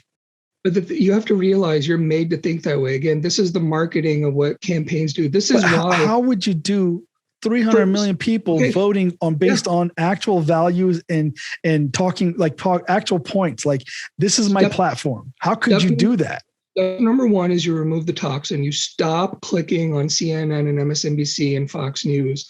Step number two, stop watching presidential debates. They're garbage. They don't tell you anything about candidates. And Kamala Harris even told us that. She told us they're garbage. She said that after she got elected, when she was asked by a reporter that, you confronted Joe Biden about his racist past, which Joe Biden has a very racist past, by the way, very racist. Okay, again, that's an opinion because it's not an opinion. When he talked, when you listen, let me just finish my point. Okay, yeah. Can't say the thing about Kamala Harris. When she was asked, you confronted him about, his policy on busing and how he was against that, and you implied that it was racist policy. And how can you be his vice president? Or what is your stance now on him? What is your view on him? She laughs at the reporter and says, that was a debate. Yeah, she goes, it's called a debate. It's called a debate. She's telling you, when she's saying that, she's telling you nothing we say up there should be taken as theater. It's all theater, all of it. So if you really want to know what your candidates are like, and Kamala Harris's checkered past and how she built herself up by stepping on the necks of common people, then you need to go to independent sources and stop consuming the garbage that's out there. Yeah, I mean, with Kamala Harris, her attack on him was a little insincere because what he voted against was the federal funding for the desegregation or something like that. It was like a very specific thing. He's like, of course I was for it. He's like, I've been working with people my entire career trying to get race relations. He goes, what I voted against was specifically the federal. That's hyperbole, right? When he says that he's been working his entire career, like his career is full of lies, right? He lies all the time. I know. And he started off lying about his education, right? Oh yeah, he was kicked out of the 1980 presidential election because he lied about his education, his class rank, scholarships, all that kind of stuff. They're like, yeah, you can't run for president. And then here he is 30 years later running for president, 40 years later. But, even things like he once said that he was arrested in South Africa while trying to meeting Nelson Mandela. And he was arrested. And it was all a lie. It was a lie. It was a complete lie, and he continues to lie. And, and so, and the racial rhetoric, like he once said, I don't want my kids growing up in a multiracial jungle. Right. I mean, like he said these things. He told on the campaign trail in 2020, he's at a black college and they ask him about the legacy of racism in federal politics and his own, racist legacy in politics. And how does he account for that? How does he atone for that? And you know what he said to them? This is a room full of black people at a black college, right? And he says to them, that you all need to raise your kids better. You need to do a better job of raising your kids. And then he goes to them, he's saying, you need to spend time with your kids. You need to have music in your households. What? He just told a room full of black people that they need to have music in their house. And people are looking at him like, who the hell are you, man? Like, what in the world are you talking about? You know, like this guy he's an old white man. He's inherently racist. He may not be overtly racist the way Trump was, but there's no this guy thinks like an old white man does. Right? I agree with that. I think that's true. But we've known racist people, right? Like we know what racist people are like. There's a difference between the systemic racism and the he represents systemic racism. Yeah, I totally agree with that. You know, because the overt racism, which is fairly rare, you know, I feel like it's been an uptick in the last few years, but it's fairly rare. It was mostly directed at people that look like us. Overt racism has been mostly directed at people that look like us. I mean, it's like that time we were at least where we grew up, you know. Yeah, definitely where we grew up. That one time, this was several years ago, when Dad, Jasu, and I were going for Manjinder Singh Jinder's dad's funeral. So we left from Michigan. We drove down. We stopped in Centerville at a Taco Bell. I literally just stepped out of the car. I mean, it would be a miracle for someone to even see me, really. I just stepped out of the car and some kid yells, "Don't blow it up." I just started laughing because I was like, what the heck? I hadn't heard anything like that. I don't know how long, because we don't really hear that kind of stuff in Michigan. You still get looks, but you don't hear that. It was literally a second after I stepped out of the car. Yeah. I mean, you would think that it takes time for someone to do a double take and be like, "Hey, look at that guy," whatever. Literally, "Don't blow it up." Then they drive off. And I was like, wow. I mean, they're used to it, right? That's there's a reason why we left Ohio. Mm-hmm.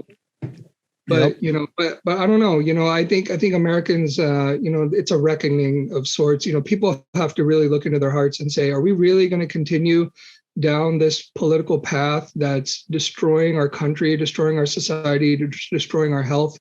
Or are we going to do something about it? Because there's, you know, doing the same thing over and over again. Like we have at least 20 years of the exact same thing, right? I mean, the exact same thing back to Gore versus Bush. You know, these elections, and everyone says the same thing every 4 years. Not this time.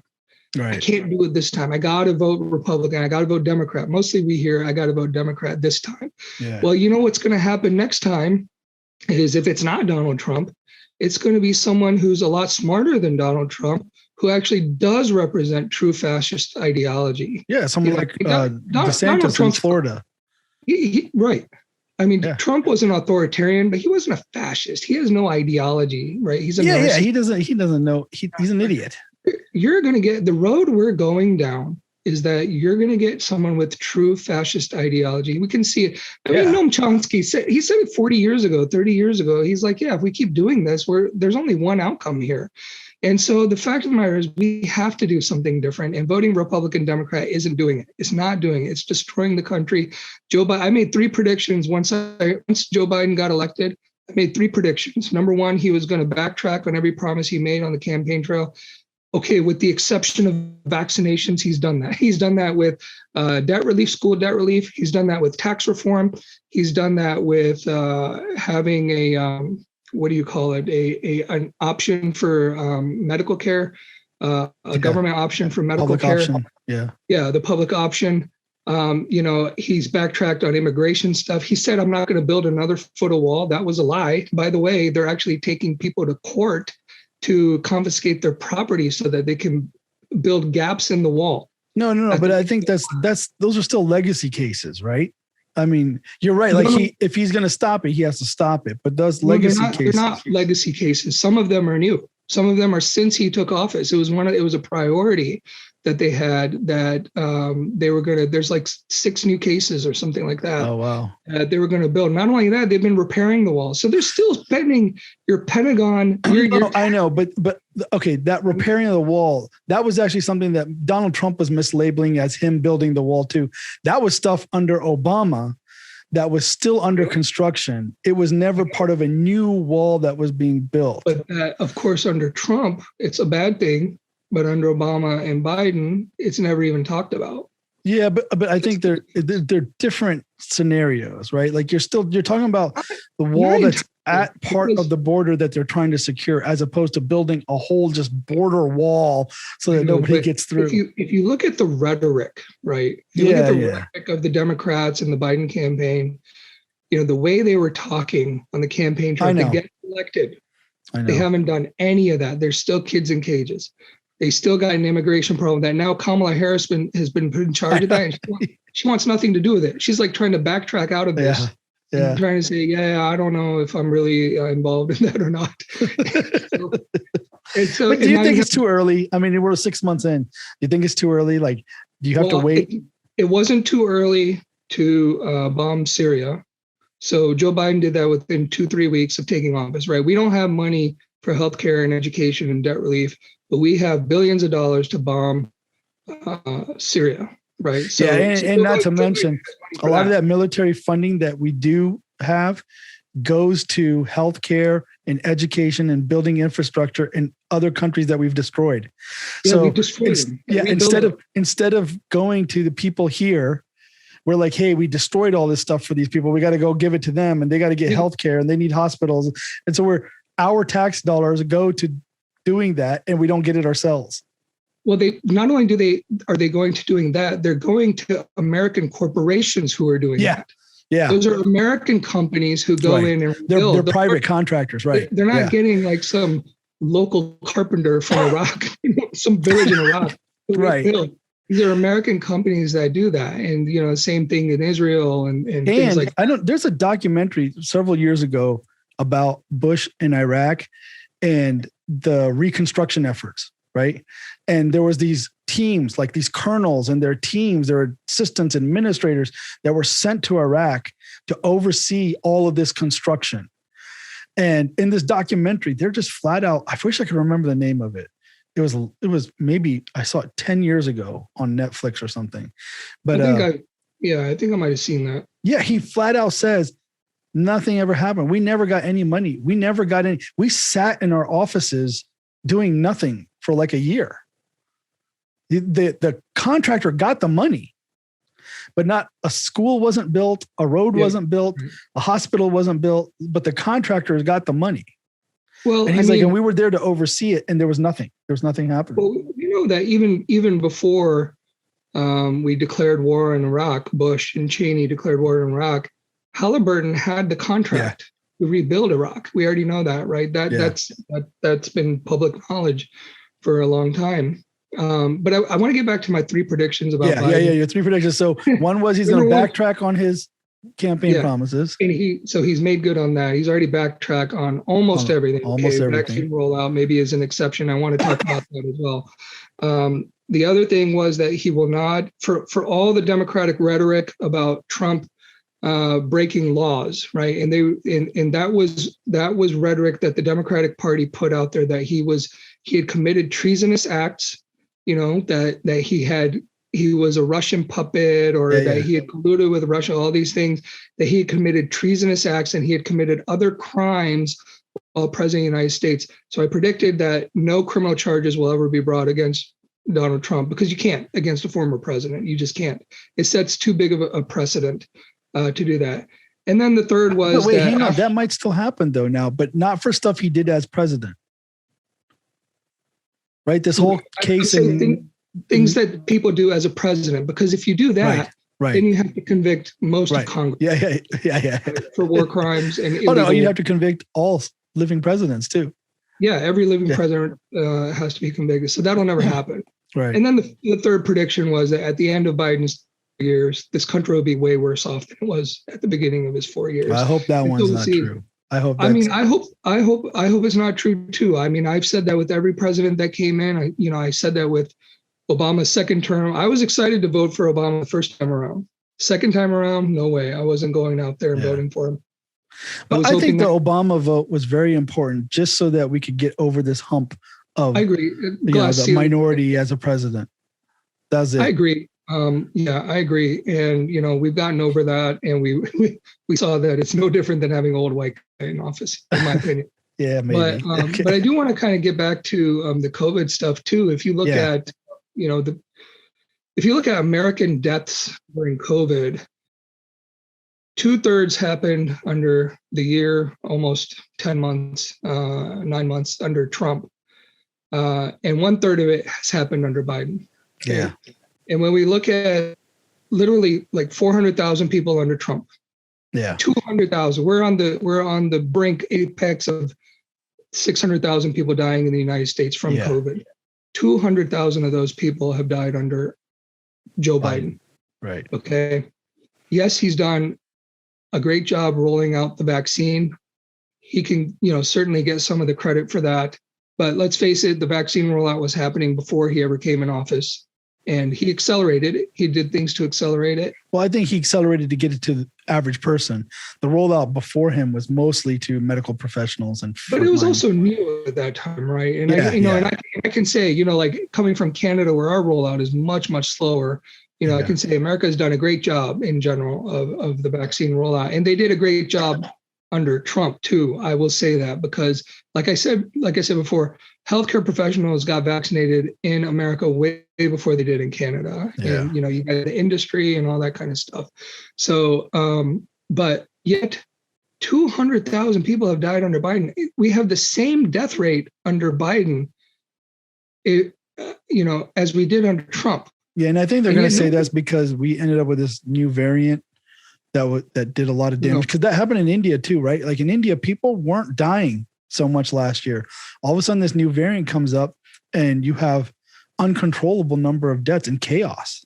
Well, it's hard to know what was happening in India because the news is not good. But we have a much better idea what was happening in the U.S. And we also know the current data on these variants is that they actually don't increase the death rate and don't increase the ventilation rate. Oh, okay. People going on ventilators. That's the current data as of today. Actually, I heard that. Yeah. Okay. So I don't believe that that's why we're seeing that. I think the fact of the matter is there are a lot of reasons why people die of COVID and why people aren't getting vaccinated. And my opinion is we shouldn't really put all of that on the president of the United States because we've seen what Trump's rhetoric was on it, and we blamed him for all the deaths, right? There's a counter in Times Square that was counting every death attributed to COVID and saying it was Trump's fault.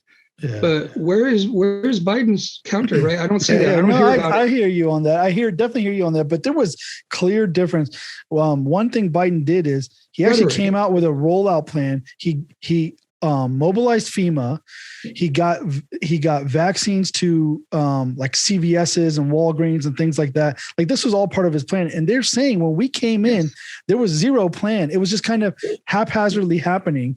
So they put a cohesive plan together. It's the Democratic Party telling you that too. Yeah, I know. Yeah, you got to take it with a grain of salt. But you can also see with your eyes that that did happen. Like right, like you saw it getting people.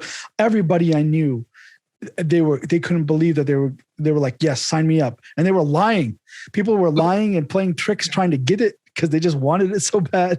Of course, this is going to be, I'm not trying to not give him any credit. Some of that credit. No, I see what you're saying. You're saying there's a check on it though. But there was also an evolution of that process for which Joe Biden or anyone can't really take credit for, right? It was natural that at that time that Biden came into office, that this was going to open up to people, regardless, I believe, of whoever was in office. There was a natural evolution there that had to play itself out. Right. But my point being that really, if you look beyond the vaccination rollout, Joe Biden hasn't done anything to curb COVID infections or to curb deaths, according to COVID. The focus has been on vaccine rollout. They've been pushing. Now, because all of a sudden it was like, hey, you don't have to wear masks. You can have a normal 4th of July. And people are weary.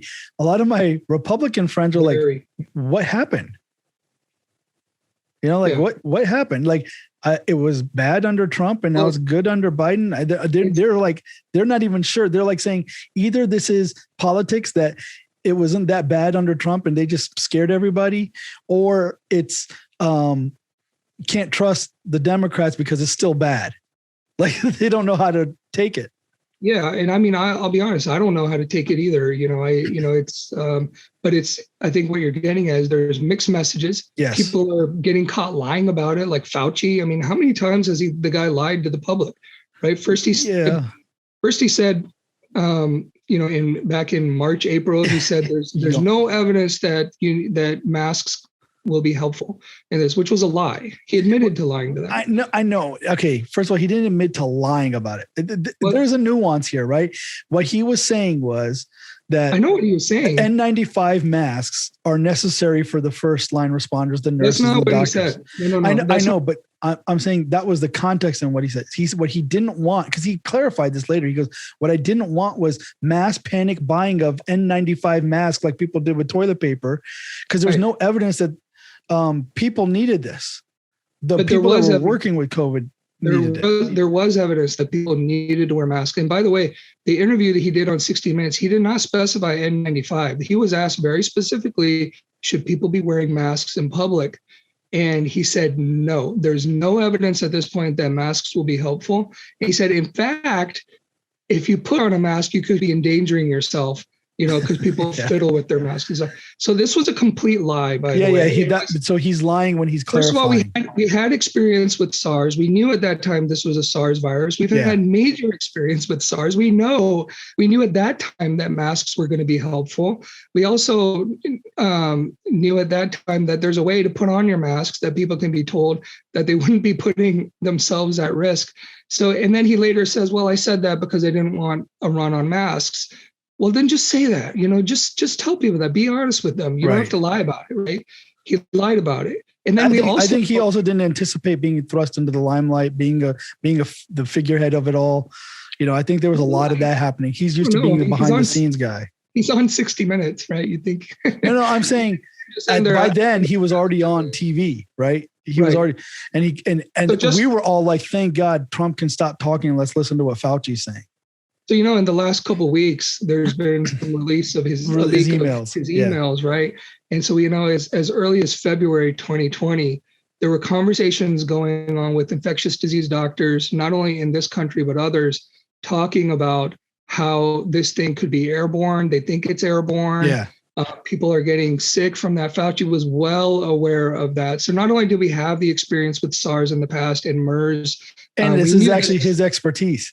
This is his area of expertise. this is specifically his area of expertise for the last 30 years. So when someone in a position of authority lies to the public, it's damaging, right? Yeah. It's extremely damaging.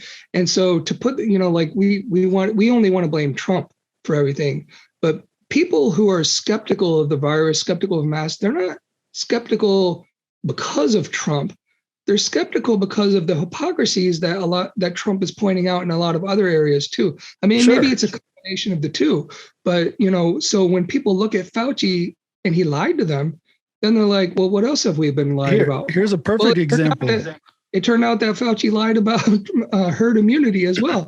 He was like, yeah, we need to get to 60% in order to get herd immunity. And then they did polls and everyone was like, yeah, we'll get it more than 60%. And he's like, actually we need like 75, 80% to get herd immunity.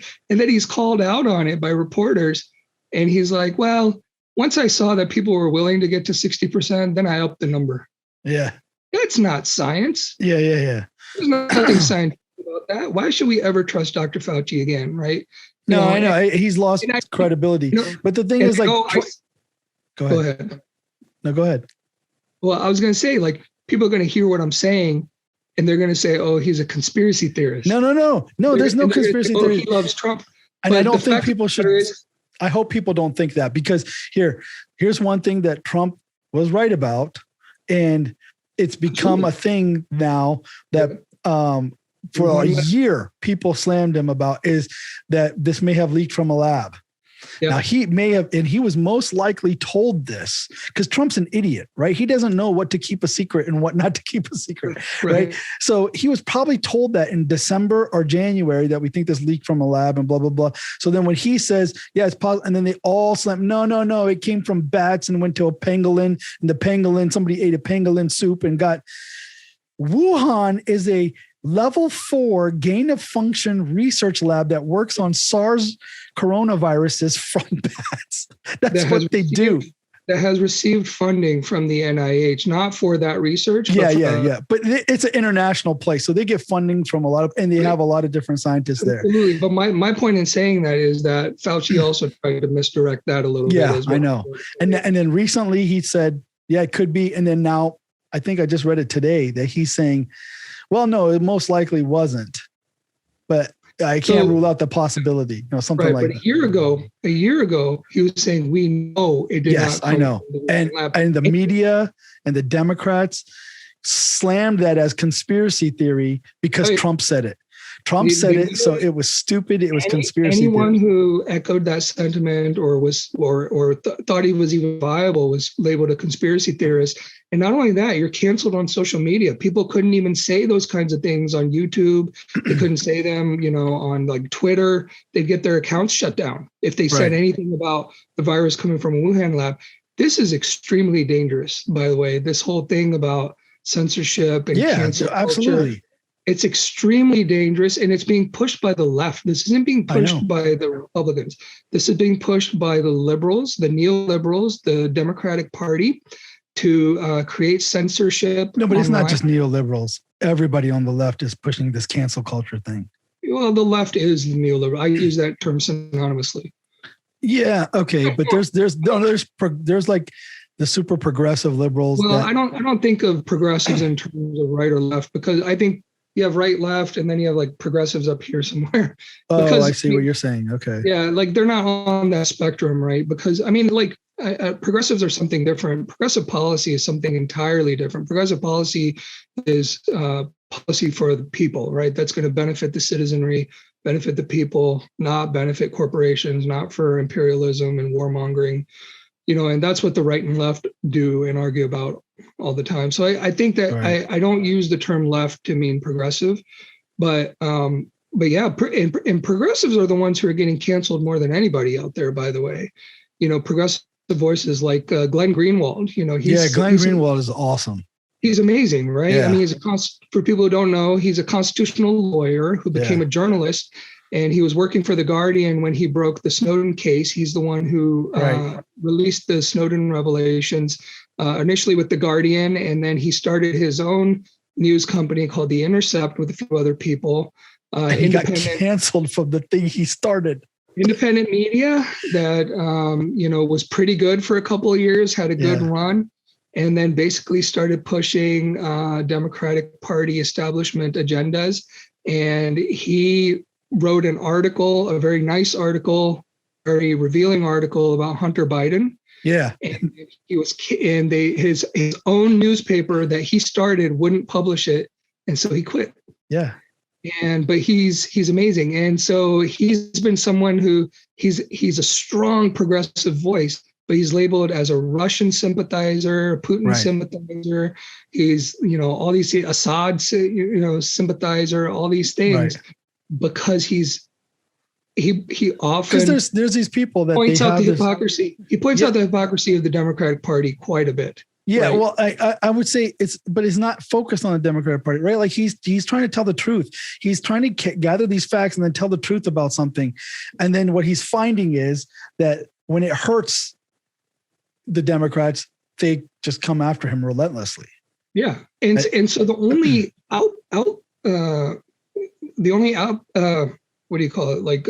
forum that a lot of these progressives can get on and reach a lot of people ends up being Fox News.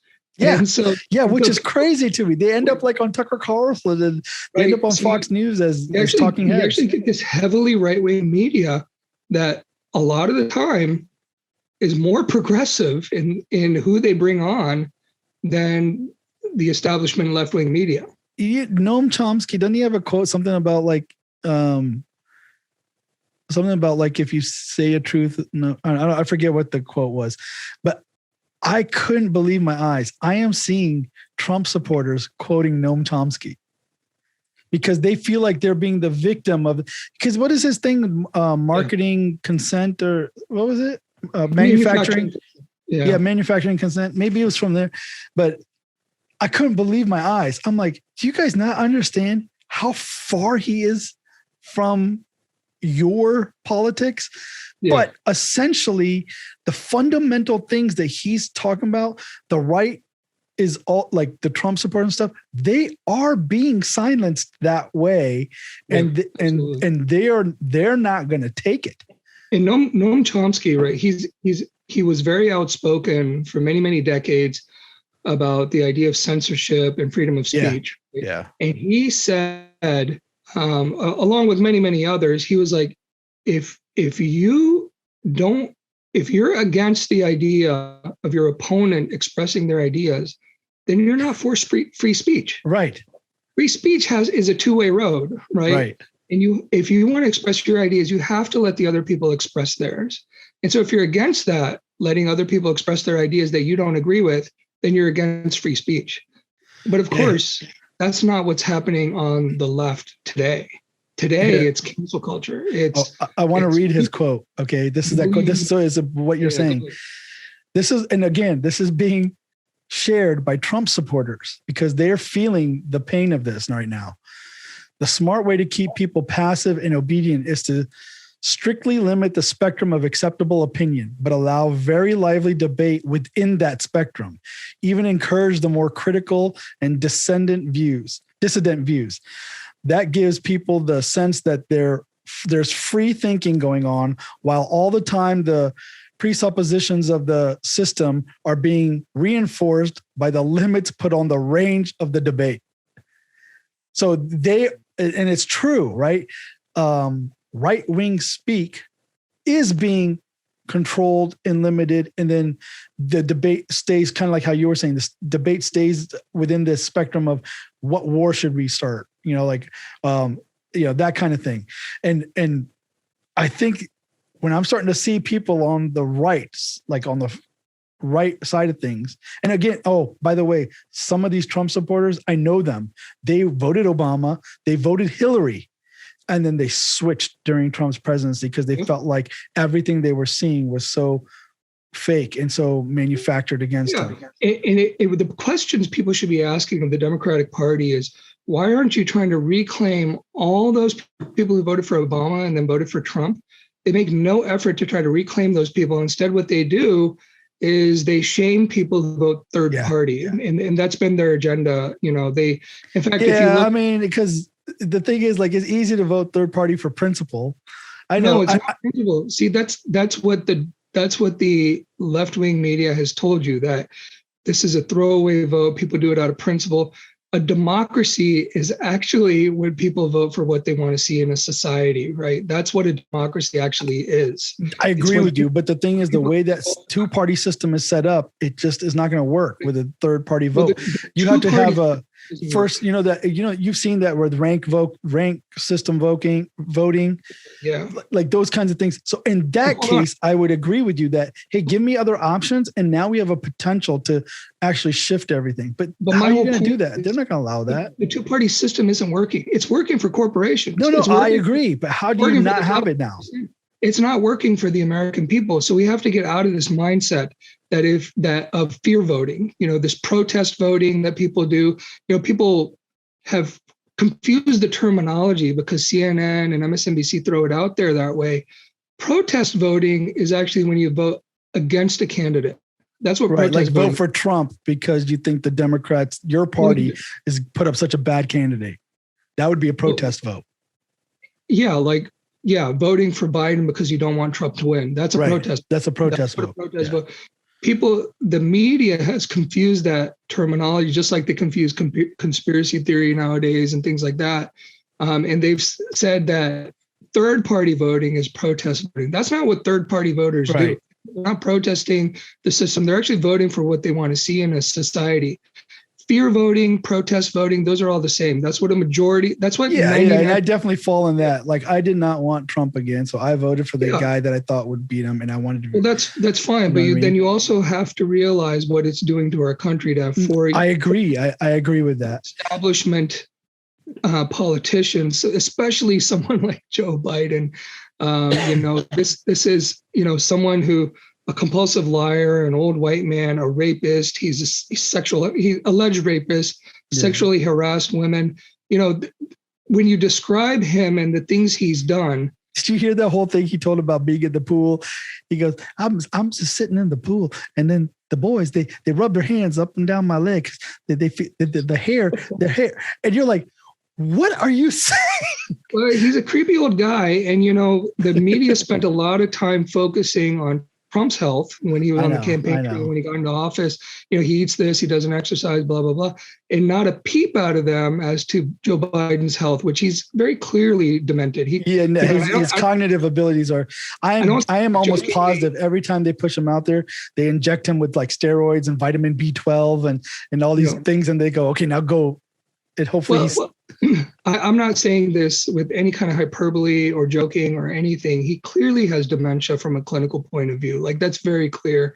It was clear on the campaign trail. He's unfit to be a president, and let alone, like he's, one of two guys that killed the Me Too movement, basically, right? I mean, like, you basically have rape allegations that come out against him, and everyone just turns and looks the other way. Very credible rape allegations when you compare it to other celebrities and well-known people who have actually who had very little claimed against them and were completely destroyed. Exactly. I mean, you look at Bill Cosby and you look at the details around that case. I'm not saying he's innocent. I'm not saying he doesn't deserve to be in jail. When you look at the details of the case, this is a woman who had been sexually harassed by him before. He had tried to unzip her pants in a previous encounter. She willingly went to his house at his request, drank alcohol with him, willingly took pills that he offered, and then she was taken advantage of. And he goes to jail for that and that crime alone. That was the only case he was convicted of, by the way. And he's in jail. Whereas you have... And she was doing that because he was Bill Cosby. And by the way, she didn't tell anybody for a year after that as well, right? So it was a year later. Whereas Tara Reid, who worked for Joe Biden, never willingly did anything to be alone. No, clearly they just swept it under the rug. They needed to beat Trump, so that alone with him, and she told people, and he raped her by definition, or he allegedly raped her if you use the definition of rape. Yeah, and it was swept on the rug. She told people at the time. She even filed a sexual harassment case against him, which Joe Biden wouldn't release from his office. In fact, he kept insisting that those records were kept at the Smithsonian, and the Smithsonian was like, "No, they're not. Yeah, they're not here." And he wouldn't let up. He would just say those records aren't even in my congressional office, and so he wouldn't release them. I have a feeling, and I think this is what everybody's been saying all along, even the other side, right? They're like, Joe Biden was just a tool to beat Trump. And he's just going to step down and Kamala Harris is going to become president. Yeah. It has to happen. Actually, it has to happen within this term, because if that doesn't happen, there's no way he can sustain this show he's putting on of trying to get sentences out. Can you imagine 3 years? Have you seen what the presidency does to people when they go in office? How stressful it is and how much they age. Yeah. I mean, there's no way. He's 6 months into this thing. I'm convinced he's saying, "Hey guys, when are we going to give it to Kamala? When do I go home?" Well, it's certainly a credible theory. I don't know. It's still speculation to say that, but what we do know is that the media completely failed to address this allegation. They tried to bring it up a few times. I think they didn't get interest. So they just sweep it on the rug and then move on. They didn't get interest because he was the one who was going to defeat Trump, right? Right. That's what I'm saying. Like, I think a lot of us were like, Trump's way worse still. All the Americans who voted for Joe Biden, right, prioritized the American presidency over the well-being and justice of a potential rape victim. I think that's true. I think, yes. You can definitely, that's factual, what I just said. Right. No, but I think that's true in the sense that even I would feel that way. I'm like, yeah, that's more important. I mean, it sounds weird to say it like that, but Trump had way worse criticisms. And I think the damage that would be done to more people would be greater under Trump. I mean, the amount of violence and murders people were doing in the name of Trump. People were beating people up and chanting Trump. Because they were Indians or they were Mexicans or whatever. Right, but we also have to recognize that some of that was happening before Trump. They weren't chanting Trump, but they were doing the same thing, to some degree. It could be. I haven't seen those statistics that random acts of violence like that are There might be association, but that doesn't mean causation, right? No, it doesn't. But I'll tell you this, because we work with Department of Justice and we've worked with FBI. FBI was very clear about their statistics. They saw, not only did they see agencies that can't be trusted, right? I know you're saying that, but like when you're talking about like all these hate crimes and stuff, I mean, they would tell us they could not say anything bad about Trump, but they would say that, there have been spikes in hate crimes. And then they were able to say, not only that, we are seeing spikes in hate crimes against minorities like Asians and Latino people or whatever, Hispanic people, that correlated with Trump's rallies, like after his rallies, and specifically like a 300% increase in those kinds of crimes in the city where he held the rallies. They were collecting all this data. So they're telling us, you guys should be careful. Your Gurdwara you need to keep your Gurdwara safe, because we are seeing that there's a major uptake. We hear chatter and we are telling you that, yes, you are not as safe as you think you are. And that may or may not be true. And there might be some association there, but you're also talking about the same agencies that, first of all, Trump was very much at odds with the intelligence, very much at odds. So you're talking about agencies that are fighting political battles with an individual more than a party. Right. And you're also talking about agencies that we know lied about Russia stuff during the election or even after the election. They would release information to reporters that was untrue and they knew to be untrue, just to push the Russia red baiting and the whole Russiagate thing. And of course, later on, people would come back and they would debunk it completely. And of course, the journalists would be like, well, this is what the FBI said, or this is what the NSA said. And so we're just going by what they said. So the journalistic integrity was completely lost. Part of it was kind of on purpose because they knew they make money off of that, right? Click and all that stuff, clickbaiting or whatever it's called. But the other part of it was they were pushing intelligence agency agendas because they were very much at odds with Donald Trump during his thing. So my point is, again, I'm not pushing conspiracy theories at all. Yeah. Nothing I've said is conspiracy theory. My point is that when you can't put all your faith into one organization or another, because there are all these competing agendas that are happening, especially during such a polarizing administration such as Donald Trump's. So it's very hard for me to really tease out what was true or not. I know, I can say with certainty that 90% of what Rachel Maddow says is garbage. Right. So, nobody should be watching Rachel Maddow to get their political news.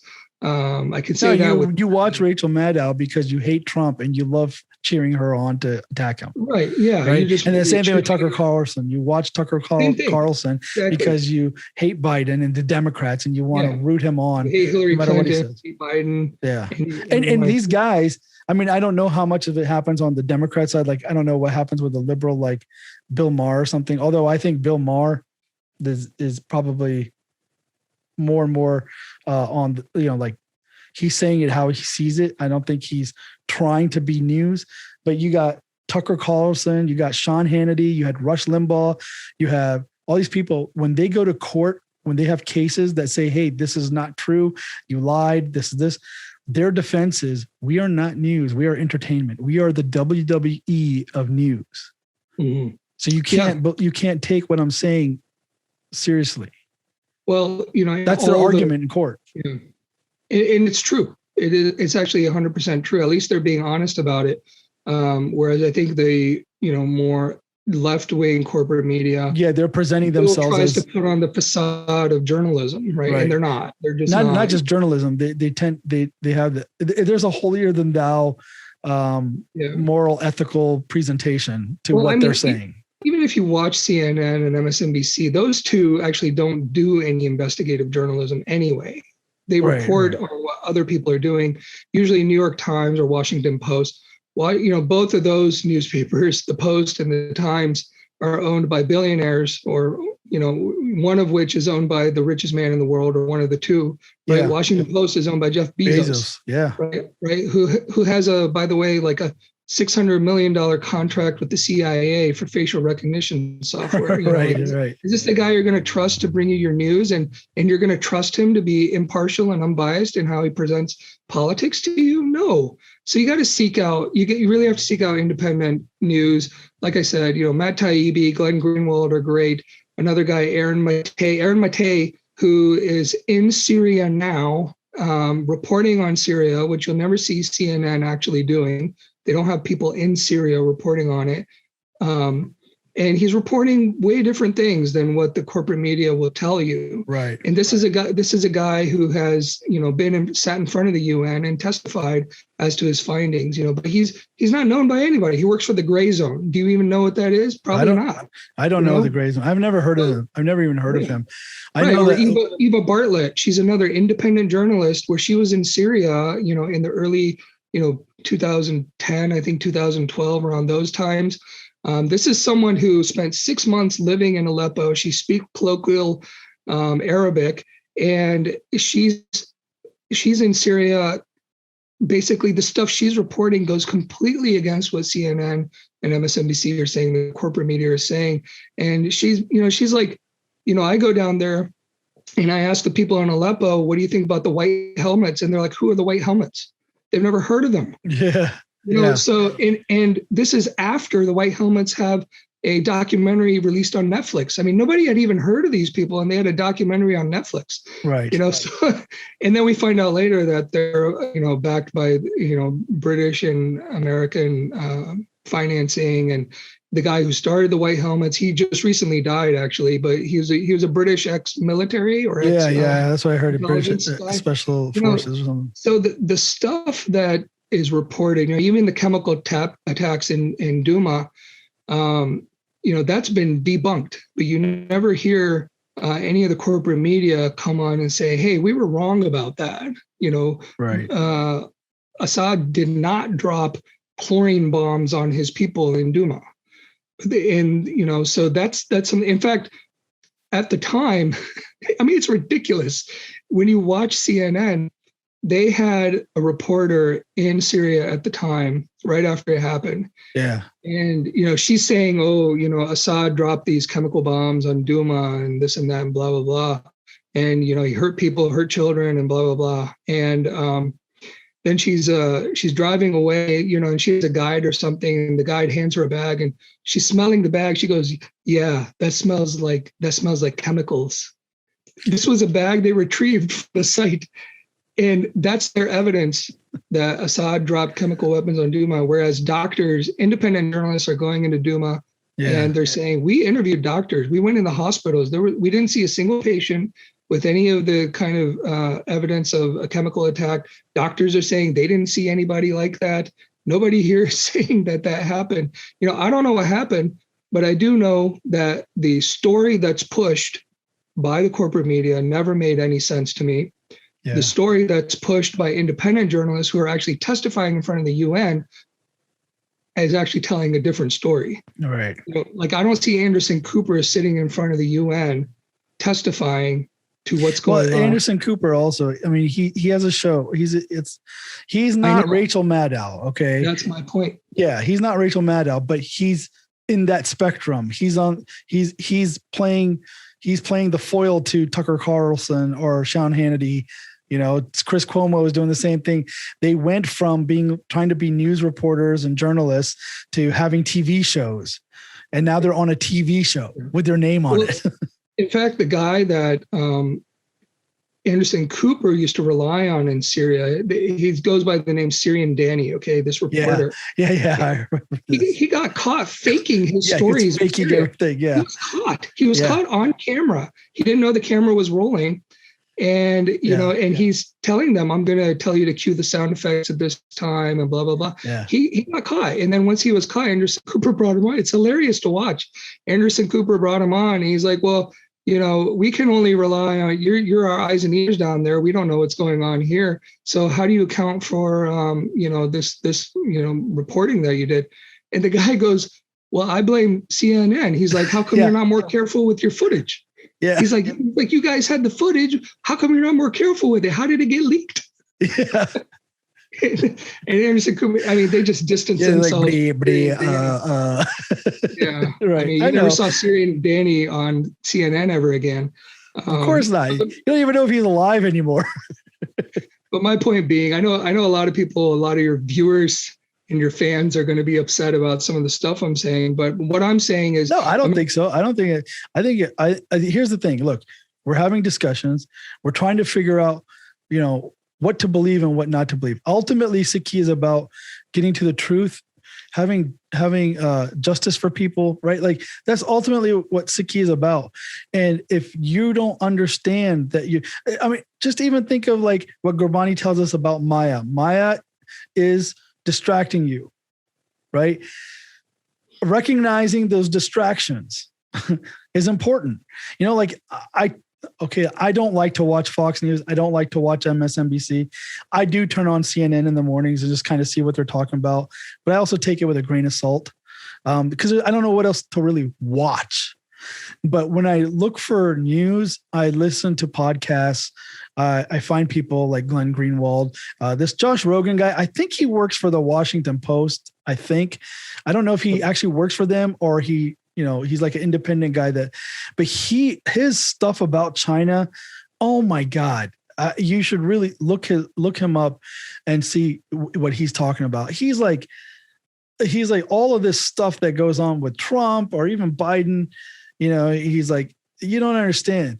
The Chinese Communist Party, they have a very, very serious agenda and they're hard at work. He's like, They track Chinese students in America. And if you're a Chinese student in America and you tweet something they don't like, you're coming home. And he goes into how all these things are connected, all the people he's talked to and how they run things and how they operate. And then he explains like why it works and then what the problem with it is. It's pretty interesting. It might be worth looking into. But I'll mention, there are a couple other people I recommend. Jeremy Scahill does the podcast for The Intercept. I think he's actually a really stand-up guy. He's got a great track record. He's been doing this for a long time, and he's critical of the government, whether it's Democrats, Republican. Yeah. He's been heavily critical of everybody. But Intercepted is the name of his podcast. It's really good. And the other one I would say, it's not for everybody, but this is a comedian, the Jimmy Dore Show, and I've been known to say people shouldn't get their news from comedians. But I got to tell you, Jimmy Dore has been spot on so many things, many things. And he really takes the time. He's a very angry guy, I think. Yeah, but funny. He's funny too. And he is a comedian, and he says that. He's basically, I'm not a journalist. I'm a comedian doing this in my garage. I'm high most of the time. Yeah. And I'm giving you news and I get it right. And these clowns, in the corporate media can't get it right. And he knows it's not because they don't want to, it's because they're making money hand over fist, doing what they're doing. Rachel Maddow, for a long time, the most popular show on television because of all the Russia baiting she was doing, red baiting. I think that's what happens, right? Like when Trump's in office, it's going to be Maddow. When Biden's in office, it's going to be Carlson. The opposite guy will get all the ratings because the people that are angry are going to look for the things to. But Jimmy Dore, I just want to say this about him. He started a movement last November, which was I'm drawing a blank on it. Something like Stop the Vote or Hold the Vote or something. And it was basically to tell for everyone to rally together and tell our so-called progressives who sit in the House House of Representatives to get together and not vote for Nancy Pelosi as the Speaker of the House unless she promises to bring Medicare for All to the floor for a vote. Because he was like, I want to see these representatives turn down Medicare for All in the middle of a deadly pandemic. Right. Let's watch them actually vote that way. Let's watch them do that. And not a single so-called progressive. There's almost 100 people in the Progressive Caucus in the House. Yeah. And not a single one of them would do it. He held a town hall with something over 100,000 people. It was like 150,000 people. And he invited AOC, Rashida Tlaib, all these people, Bernie Sanders. Not one of them showed up to it. Not one of them would respond. And, then he sent out their emails and phone numbers and said, contact them. If you want Medicare for all, this is how you do it.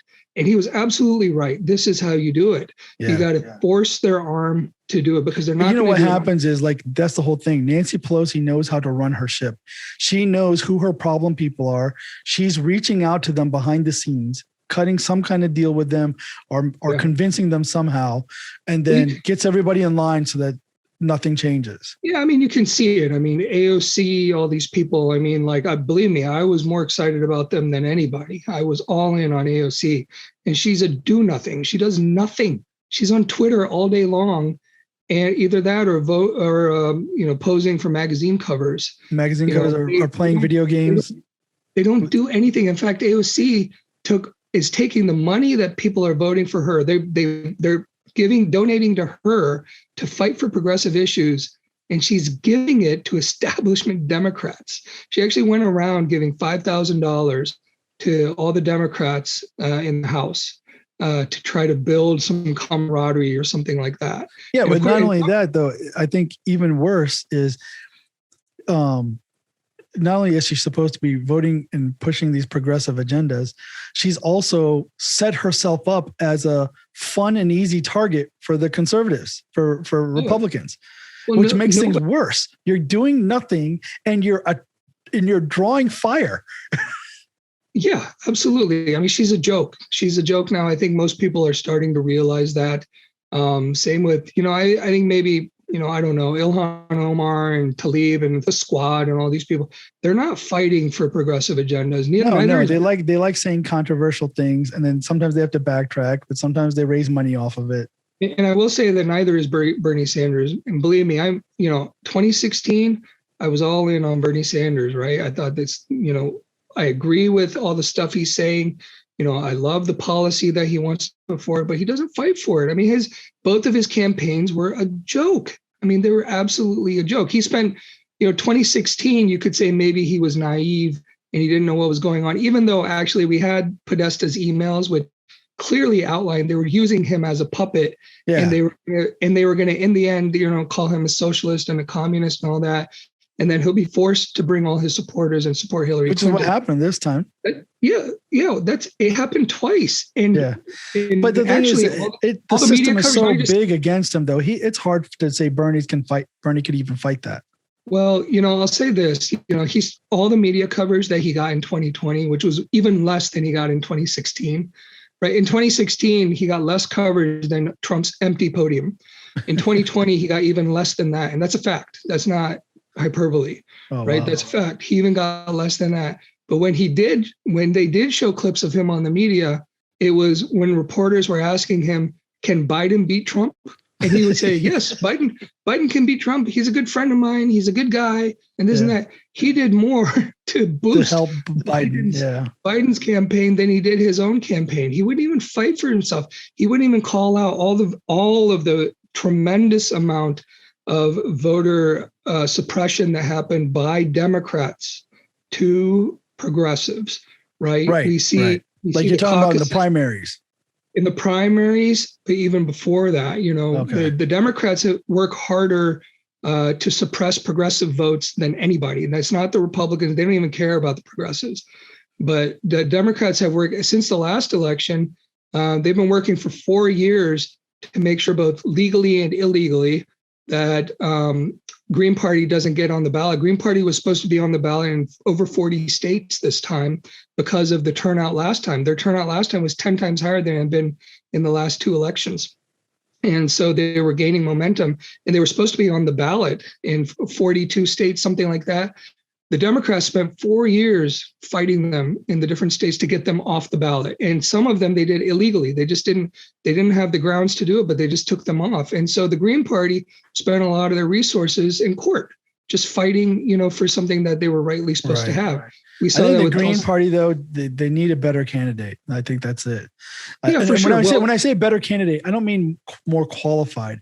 I mean, they need a person. I mean, it's been Ralph Nader and then Jill Stein. First of all, I mean, Ralph Nader is amazing. He's.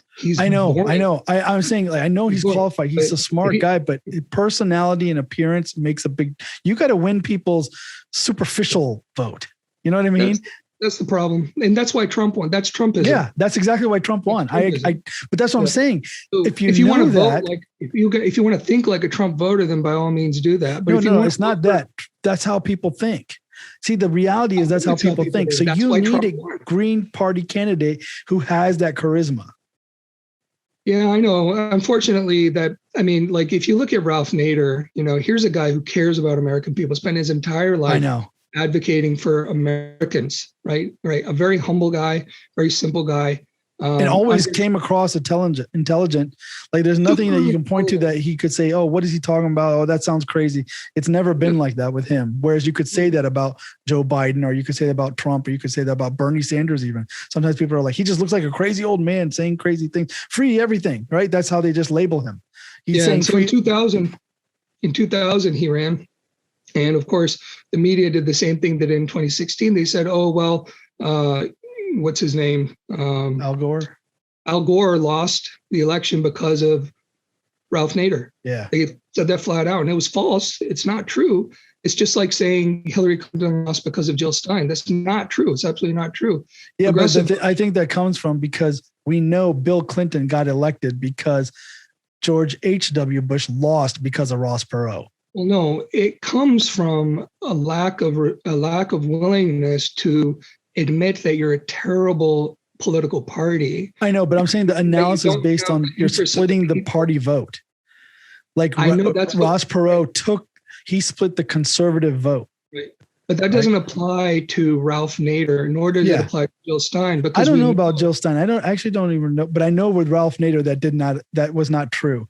There's no place that Ralph Nader really took away from Al Gore getting elected. No, because people who vote progressive, people who vote Green Party, which Ralph Nader was running for at that time, only about 15% of them have ever said that if knowing the outcome of the election, they might have voted for the Democratic candidate. Right. 85% of Green Party voters, including myself, in 2016, would say I would never vote for Hillary Clinton because she doesn't represent what I stand for. She doesn't represent my ethics, my values, as much as Donald Trump doesn't represent my values. And so I want to vote for what I want to see in the country, the kind of change I want to see. And it's a grassroots movement. Grassroots movements take time. You're not going to see that in one election. You're probably not going to see it in 2, 3, 4 elections. But it has to grow. It has to be given time to grow. And that's where the Democratic Party knows very well. They don't allow it to grow in the, in the intervoting season, right? So they have 4 years to make sure that it doesn't grow. And that's exactly what they do. But Bernie Sanders will never call that out. I mean, did you know 500,000 votes in California for Bernie Sanders in the primary didn't even count? Because the Democratic Party swindled progressive voters out of their vote. They basically said, they had a separate ballot for someone who was not a registered Democrat. Right. And you had to specifically know about that and ask for it. Nobody was going to tell you. It was policy that you were not to tell voters that they need a separate ballot based on if they were registered as independent. They were allowed to vote, but you had to use a separate ballot. Over 500,000 votes for Bernie Sanders in the California primaries were thrown out. Yeah. Because of that. And people should be in uproar. People should be marching in the streets to change that system, but it doesn't happen. No, but you have to know that. People don't know that. I didn't know that. Right. I didn't know that. And it goes back to, if you consume garbage, you're just going to think garbage. Right. That's true. What's going to happen. So what do you think about like Libertarian Party too, right? Like there's a lot of good stuff in the Libertarian Party because they kind of like the progressives are not about the wars. They're not about these other things that the Democrats and Republicans are always arguing about. Yeah. And they're held on the fringe. They're more about the economy and how it runs. And, this is why I'm like, I've heard people say they condemn capitalism and things like that. I don't necessarily condemn capitalism, because what we have in America is not capitalism per se. Yeah. It's Frankenstein's monster that was built on capitalism. Because in true capitalism, which is what libertarians believe, you allow companies to die. Yes. Yeah. And we don't allow that to happen. We have that corporate socialism. Yeah. Yeah, that's exactly what it is. It's corporate socialism, corporate welfare. We have a really good welfare system in the United States, but it's all for corporations. Right.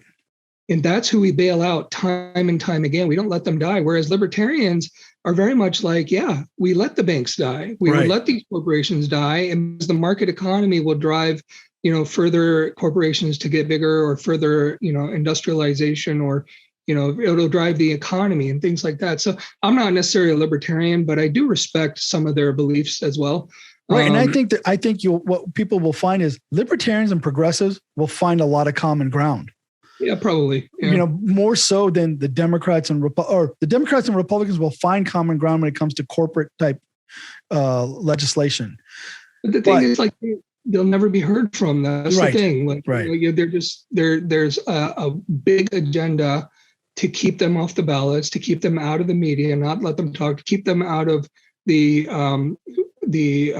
campaign debates.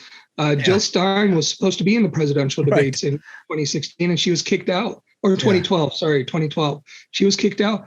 Tulsi Gabbard qualified for the debates, and they kicked her out too. They just changed the rules. They just say, well, now you qualified, but we're changing the rules, because they only wanted Biden versus Sanders. And I'll tell you, Tulsi Gabbard, I understand this whole RSS connection issue is problematic for us as Sikhs, but overall, if you listen to her politics, take that aside, she's really interesting.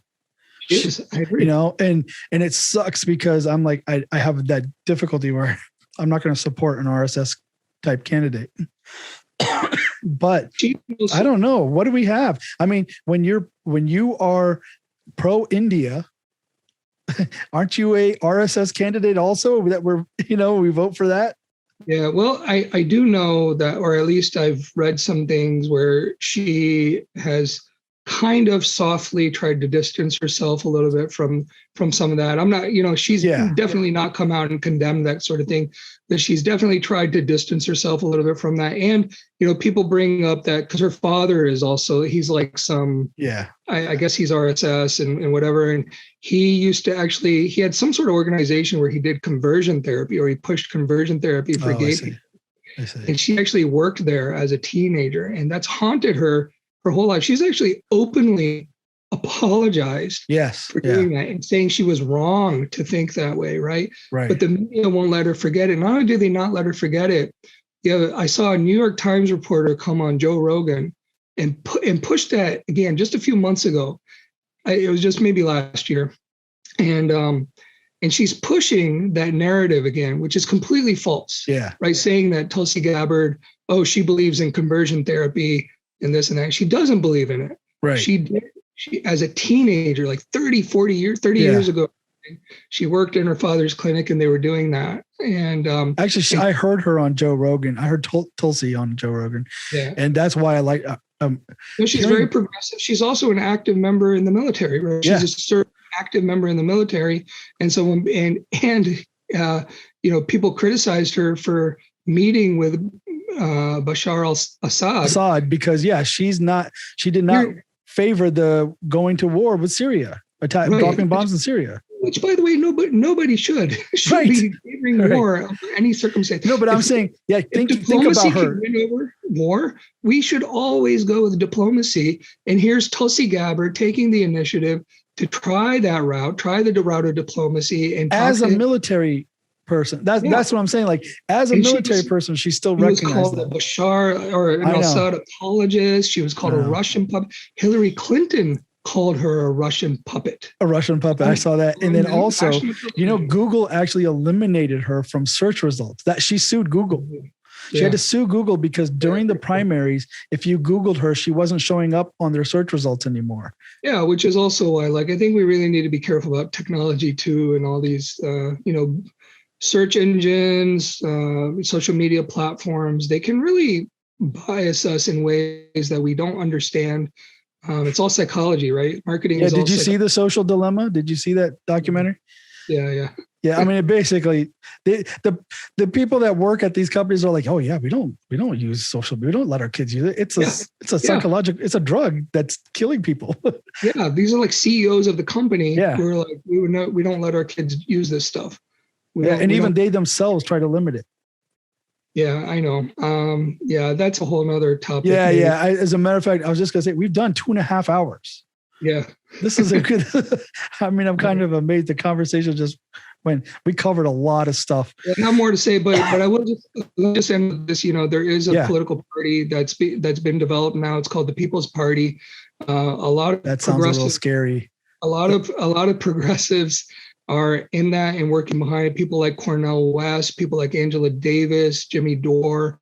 Other people who really, really believe in progressive issues and really want American people to not suffer anymore. I mean, if we can be united, I think we can accomplish great things. I mean, more than 70-80% of the population, whatever your political beliefs, they want healthcare for all. They want student loan debt. They want living wages. They want a good education system for their kids. They want a clean environment and good food. We're not talking, these aren't political issues. These are human issues. And so we need a political party that's going to push human issues. And I think as people start to learn these things, it's going to catch on because this is what people are craving, actually. I hope so. I mean, if the last election is any indication, I think we're in real trouble. Yeah, but no, I think what you're seeing is people are acting on what they know. So as these, like, okay, the People's Party, I'm not going to lie, it sounds very communist to say People's Party like that, but maybe they need to be rebranded. And again, that's taking from some of the stuff that you learn from someone like Trump or even Biden, and you apply it because you have an actual important platform, that you need to build momentum. And if you can get people to learn about it and understand it and hear it and compare it, you will get a lot more buy-in, I think.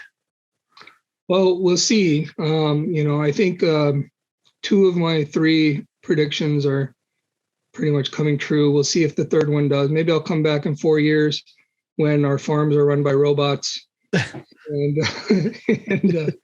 we'll see if I was right or if I was wrong. If I was wrong, then I'll probably just be quiet and go away. Well, I'll say this. I think there's a lot of other stuff that we could talk about. I'm going to ask you to come back anytime you want, because we can have these discussions. More information like this that gets out to people, the more educated they are about how the society that they live in is actually working. I mean, we didn't even get into like our food sources and our food systems. I mean, there's so many things that we could talk about. Come back another time, anytime. I can make time for it, and we can do this again. And then we don't have to wait 4 years for you to come back. It sounds good, but let me just say this one thing too. Like I've been listening to independent media now since about 2009, 2010. Okay, last 12, 13 years. And I'll say that the information I've gotten from independent media has been way more valuable, way more truthful. Sometimes it takes time to find the truth. Yeah, it really does. But I have found amazing truths in independent media. And so I encourage people to seek that out and not get your political news, at least, from a lot of the corporate media. So be very active about that. Yeah, and then maybe shoot me an email, some of those sources. I'll put that into the description of the podcast, because I want people to be able to distinguish the difference between like Alex Jones and InfoWars and other independent sources where you have journalists. And by journalists, we mean like people that go out in the field and interview people and talk to people and collect data and put it and compile it to present it, not just talking points and, doing what gets you clicks. Sounds good. I'll send that to you. Okay. Thank you very much. I appreciate you coming into the Nihung's arena.